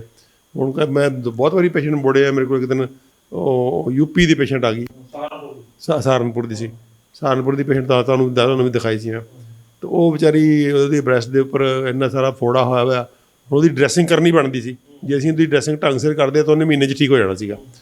ਹੁਣ ਉਹਦੇ ਕੋਲ ਸਾਡੀ ਡਰੈਸਿੰਗ ਜਿਹੜੀ ਹੈ, ਸਾਡੀ ਹਰਬਲ ਡਰੈਸਿੰਗ ਅਤੇ ਐਲੋਪੈਥਿਕ ਡਰੈਸਿੰਗ ਜ਼ਮੀਨ ਅਸਮਾਨ ਦਾ ਫਰਕ ਹੈ। ਹਰਬਲ ਡਰੈਸਿੰਗ ਹੀਲ ਕਰਨ ਲਈ ਸਭ ਤੋਂ ਵਧੀਆ, ਜਿਹੜੀ ਕਿ ਕਿਸੇ ਨੂੰ ਨੌਲੇਜ ਹੀ ਨਹੀਂ ਹੈ। ਤਾਂ ਉਹਦੇ ਵਾਸਤੇ ਸਾਨੂੰ ਇੰਡੋਰ ਚਾਹੀਦਾ। ਅਤੇ ਅਸੀਂ ਕੋਸ਼ਿਸ਼ ਕਰਾਂਗੇ ਆਉਣ ਵਾਲੇ ਸਮੇਂ 'ਚ, ਜਿਵੇਂ ਡੇਰਾਬੱਸੀ ਬਣਾਇਆ, ਇੱਦਾਂ ਹੀ ਪਟਿਆਲੇ ਦੇ ਵਿੱਚ ਵੀ ਅਸੀਂ ਇੱਕ ਇੰਡੋਰ ਹਸਪੀਟਲ ਜ਼ਰੂਰ ਬਣਾਵਾਂਗੇ। ਆਚਾਰਿਆ ਜੀ, ਜਾਂਦੇ ਜਾਂਦੇ ਜਿਹੜਾ ਸਵਾਲ ਮੈਨੂੰ ਲੱਗਦਾ ਲੋਕ ਯਾਰ ਜਿਹੜੇ ਆਯੁਰਵੇਦ ਦੀ ਸਮਝ ਰੱਖਦੇ ਨੇ, ਉਹ ਬੰਦੇ ਜਿਨ੍ਹਾਂ ਦੇ ਦਿਮਾਗ 'ਚ ਆ ਰਿਹਾ ਹੋਊਗਾ, ਉਹ ਮੈਂ ਉਹਨਾਂ ਦਾ ਵਕੀਲ ਬਣ ਕੇ ਤੁਹਾਨੂੰ ਪੁੱਛ ਰਿਹਾ ਕਿ ਆਯੁਰਵੇਦ ਕਹਿੰਦੀ ਹੈ ਕਿ ਹਰ ਇਲਾਜ ਅਸੀਂ ਹਰ ਢੰਗ ਜਿਹੜਾ ਹੋਣਾ ਚਾਹੀਦਾ ਉਹ ਦੇਸੀ ਹੋਣਾ ਚਾਹੀਦਾ, ਦੇਸੀ ਤਰੀਕੇ ਨਾਲ ਇਲਾਜ। ਕਿ ਹਸਪੀਟਲ ਦੇ ਵਿੱਚ ਉਹੀ ਘੜੇ ਪਾਣੀ ਵਾਲੇ, ਕਿ ਉਹੀ ਗਾਂ ਦਾ ਦੁੱਧ, ਉਹੀ ਗਾਂ ਦਾ ਦੁੱਧ ਦਾ ਘਿਓ, ਕੋਈ ਇਸ ਤਰ੍ਹਾਂ ਦੀ ਸਾਰਾ ਕੰਸੈਪਟ ਉੱਥੇ ਉੱਦਾਂ ਦਾ ਹੀ ਹੈ? ਦੇਖੋ, ਦੁੱਧ ਗਾਵਾਂ ਦਾ ਦੁੱਧ ਤਾਂ ਅਸੀਂ ਮਨਾ ਕਰਦੇ ਹਾਂ, ਕਿਉਂਕਿ ਅੱਜ ਕੱਲ੍ਹ ਗਾਵਾਂ ਚਰਨ ਵਾਲੀਆਂ ਹੈ ਨਹੀਂ ਗੀਆਂ, ਅਤੇ ਦੁੱਧ ਵੀ ਚੰਗੀ ਕੁਆਲਿਟੀ ਦਾ ਹੈ ਨਹੀਂ, ਅਤੇ ਦੁੱਧ ਪਿਓਰ ਨਹੀਂ ਗਾ। ਭਾਵੇਂ ਵੀ ਸਾਰਾ ਕੁਝ ਉਸ ਤਰ੍ਹਾਂ ਹੀ, ਬਾਕੀ ਉੱਥੇ ਮਟਕੇ, ਐਲਕਲਾਈਨ ਵਾਟਰ, ਸਵੇਰ ਤੋਂ ਲੈ ਕੇ ਰਾਤ ਤੱਕ ਯੋਗਾ ਕਲਾਸ, ਉਹ ਸਭ ਕੁਝ ਨੈਚੁਰਲ। ਤਾਂਬੇ ਦੇ ਲੋਟਾ, ਤਾਂਬੇ ਦਾ ਜੱਗ, ਤਾਂਬੇ ਦੇ glass, plus Panchakarma, plus naturopathy, plus millets, plus ਤੁਹਾਨੂੰ ਦਿਨ 'ਚ ਜਿਹੜੀ 3-4 ਵਾਰੀ ਹਰਬਲ ਟੀ ਮਿਲਣੀ ਹੈ, ਅਲੱਗ-ਅਲੱਗ ਮਿਲਣੀ ਹੈ। ਕਦੀ ਕੈਮੇਮਲ ਟੀ ਮਿਲੇਗੀ, ਕਦੀ ਹਿਬਿਸਕਸ ਟੀ ਮਿਲੇਗੀ, ਕਦੀ ਹੁੰਜਾ ਟੀ ਮਿਲੇਗੀ, ਕਦੀ 32 ਹਰਬਸ ਟੀ ਮਿਲੇਗੀ। ਮਤਲਬ ਉੱਥੇ ਸਭ ਕੁਝ ਨੈਚੁਰਲ ਹੈ। ਫਰੂਟ ਪੂਰਾ ਦਿਨ ਡੋਂਗੇ ਭਰ ਕੇ, ਫਰੂਟ ਸਲਾਦ, ਨਾਰੀਅਲ ਪਾਣੀ, ਨਾਰੀਅਲ ਦੀ ਮਲਾਈ, ਦੁੱਧ ਵੀ ਨਾਰੀਅਲ ਦਾ, ਦਹੀਂ ਵੀ ਨਾਰੀਅਲ ਦੀ, ਡੋਸਾ ਵੀ ਖਵਾਵਾਂਗੇ ਤਾਂ ਮਿਲਟ ਦਾ, ਮਤਲਬ ਤੁਹਾਨੂੰ ਚਾਵਲ ਵੀ ਖਾਵਾਂਗੇ ਤਾਂ ਮਿਲਟ ਦੇ, ਮਤਲਬ ਸਭ ਕੁਝ ਨੈਚੁਰਲ, ਕਿਉਂਕਿ ਮਿਲਟ ਸਾਡੇ ਨੈਚੁਰਲ ਅਨਾਜ ਨੇ ਜਿਨ੍ਹਾਂ ਨਾਲ ਕੋਈ ਛੇੜਛਾੜ ਨਹੀਂ ਕੀਤੀ ਗਈ। ਇਹ ਸਭ ਸਾਡੇ ਪਟਿਆਲਾ ਸੈਂਟਰ ਅਤੇ ਡੇਰਾਬੱਸੀ ਦੇ ਹਸਪੀਟਲ ਵਿੱਚ ਅਸੀਂ ਕੋਸ਼ਿਸ਼ ਕਰਦੇ ਹਾਂ ਪੇਸ਼ੈਂਟ ਨੂੰ ਸਾਰਾ ਕੁਛ ਦੱਸਣ ਦੀ ਵੀ, ਠੀਕ ਕਰਨ ਦੀ ਵੀ, ਅਤੇ ਐਜੂਕੇਟ ਕਰਨ ਦੀ ਵੀ। ਅਤੇ ਦੂਜੀ ਇੱਕ ਸਭ ਤੋਂ ਵੱਡੀ ਗੱਲ ਜਿਹੜੀ ਤੁਹਾਨੂੰ ਦੱਸਾਂ, ਜਿੰਨੇ ਵੀ ਲੋਕਾਂ ਕੋਲ ਆਯੁਸ਼ ਕਵਰ ਦਾ ਇੰਸ਼ੋਰੈਂਸ ਹੈ, ਆਯੁਸ਼ ਕਵਰ, ਉਹਨਾਂ ਦਾ ਇਲਾਜ ਵੀ ਫ੍ਰੀ ਹੈ। ਉਹ ਸਾਡਾ ਹਸਪੀਟਲ NABH ਐਕ੍ਰੀਡੇਸ਼ਨ ਹੈਗਾ। ਤੇ ਜਿੰਨੇ ਵੀ CGHS ਸਰਕਾਰੀ ਕਰਮਚਾਰੀ ਨੇ, CGHS ਰਿਟਾਇਰੀ ਚਾਹੇ CGHS ਕਰੰਟਲੀ, ਉਹਨਾਂ ਦਾ ਇਲਾਜ ਸੈਂਟਰਲ ਵਾਲੇ, ਉਹਨਾਂ ਦਾ ਇਲਾਜ ਵੀ ਫ੍ਰੀ ਹੈਗਾ। ਉਹ ਬਸ ਰੈਫਰਲ ਲਿਆਉਣਾ ਪਊਗਾ ਉਹਨਾਂ ਨੂੰ ਆਪਣਾ। ਤੇ ਸਭ ਤੋਂ ਵੱਡੀ ਗੱਲ, बीमा कराने तो पहला एक चीज याद रखना, जेड़ा हेल्थ इंश्योरेंस कराते हैं। चंडीगढ़ में भारत का पहला इंटीग्रेटेड मेडिकल साइंसेज का हॉस्पिटल शुरू किया गया है, जिसका नाम हिम्स रखा गया है, hospital and institute of integrated medical sciences, जहां एलोपैथी, आयुर्वेद, होम्योपैथी, नेचुरोपैथी सब एक ही साथ पेशेंट को ठीक करने के उद्देश्य से काम करती है सारी पैथी। इसमें डॉक्टर विश्वरूप राय चौधरी, डॉक्टर अमर सिंह आजाद, डॉक्टर अवधेश पांडे, आचार्य मनीष, डॉक्टर खादर फली और इन सब की पूरी नॉलेज, ट्रेनिंग और एजुकेशन को यूज किया जा रहा है। लीवर फेल हो, किडनी खराब हो, हार्ट की प्रॉब्लम हो, जोड़ों का दर्द हो, ऑटो इम्यून डिजीज हो, स्टेज 4 कैंसर हो, कोई भी ऐसी बीमारी जो डॉक्टर ने आपको लाइलाज बताई हो या आपको कोई ऑपरेशन बताया हो, तो आप इस हॉस्पिटल हिम्स में संपर्क कर सकते हैं और बीमारी की जड़ पर काम कर सकते हैं। रहना, खाना, पीना सब अरेंजमेंट है। 70 बेड का यह हॉस्पिटल भारत में अपनी तरह का एकमात्र ऐसा हॉस्पिटल है जहां पर पेशेंट को ठीक किया जाता है, पेशेंट को नॉलेज दी जाती है, पेशेंट को पढ़ाया जाता है, पेशेंट को एजुकेट किया जाता है कि कैसे आपको अपनी बीमारी से खुद ही लड़ना है, यानी कि अपना डॉक्टर खुद बनना है। Be your on doctor. तो आज जरूरत है ऐसे हिम्स के हॉस्पिटल और क्लिनिक्स की। अभी भारत में पटियाला में, जीरकपुर, चंडीगढ़, डेराबस्सी और दिल्ली में 14 क्लिनिक शुरू हो चुके हैं, जहां पर सिर्फ खाना पीना और लाइफस्टाइल को ठीक करके बीमारियों को रिवर्स करना सिखाया जाता है। और एक हॉस्पिटल डेराबस्सी जो चंडीगढ़ में है वो शुरू हो चुका है। ये सब हिम्स के नाम से काम कर रहे हैं। तो अगर आप भी किसी गंभीर बीमारी से परेशान हैं तो जल्द संपर्क करें हिम्स हॉस्पिटल चंडीगढ़ में। आयुष कवर वाला इंश्योरेंस कराना है, जिन्ने भी लोग मेरी गल सुन रहे हैं, अगर बीमा कराया होया है तो ਉਹਨੂੰ ਅਪਗ੍ਰੇਡ ਕਰਾ ਲਓ, ਉਹਨੂੰ ਸਵੈਪ ਕਰਾ ਲਓ, ਚੇਂਜ ਕਰਾ ਲਓ ਆਯੁਸ਼ ਕਵਰ ਵਾਲੀ ਪੋਲਿਸੀ ਵਿੱਚ, ਕਿਉਂਕਿ ਆਉਣ ਵਾਲਾ ਟਾਈਮ ਜਿਹੜਾ ਹੈ ਆਯੁਰਵੇਦ ਦਾ ਹੈ। ਐਲੋਪੈਥੀ ਵਾਲੇ ਤੁਹਾਡਾ ਬੀਮਾ ਦੇਖ ਕੇ ਨਾ ਤੁਹਾਡੇ ਧੱਕੇ ਨਾਲ ਫालतू ਬਿੱਲ ਬਣਾਉਂਦੇ ਆ, ਜਿਹੜਾ ਨਹੀਂ ਵੀ ਕੱਟਣ ਵਾਲਾ ਉਹਨੂੰ ਵੀ ਕੱਟ ਦਿੰਦੇ ਆ। ਹਰਨੀਆਂ ਹੈ ਜੀ ਤੁਹਾਡੇ, ਹੁਣ ਗੋਲ ਬਲੈਡਰ ਹੈ ਜੀ ਤੁਹਾਡੇ, ਆ ਵੀ ਹੈ ਜੀ, ਉਹ ਵੀ ਹੈ ਜੀ। ਆਯੁਰਵੇਦ ਵਾਲੇ ਐਵੇਂ ਨਹੀਂ ਕਰਦੇ, ਆਯੁਰਵੇਦ ਵਾਲੇ ਬਿਮਾਰੀ ਦੀ ਜੜ ਤੇ ਕੰਮ ਕਰਦੇ ਆ। ਤੇ ਆਯੁਸ਼ ਕਵਰ ਵਾਲਾ ਹੈਲਥ ਪ੍ਰੀਮੀਅਮ ਭਰੋ ਤੇ ਉਹੀ ਹਾਲਾ ਹੈਲਥ ਇੰਸ਼ੋਰੈਂਸ ਸਾਡੇ ਹਸਪੀਟਲ ਦਿੱਲੀ ਵਿੱਚ ਵੀ ਤੇ ਚੰਡੀਗੜ੍ਹ ਦੋਨੋਂ ਜਗ੍ਹਾ ਚੱਲਦਾ ਹੈ। ਬਹੁਤ ਧੰਨਵਾਦ ਜੀ ਆਚਾਰਿਆ ਜੀ। ਤੁਸੀਂ, ਮੈਨੂੰ ਲੱਗਦਾ ਕਿ ਇਹ ਜਿਹੜੇ ਬੰਦਾ ਇਹ ਵੀਡੀਓ ਦੇਖ ਲੇਗਾ ਇੱਕ ਵਾਰੀ ਦੁਬਾਰਾ ਮੋੜ ਕੇ ਦੇਖੇਗਾ ਵੀ ਸ਼ਾਇਦ ਇਹ ਪੁਆਇੰਟ ਨਾ ਰਹਿ ਜਾਏ। ਬਹੁਤ ਬਹੁਤ ਤੁਹਾਡਾ ਧੰਨਵਾਦ। Thank you sir, thank you.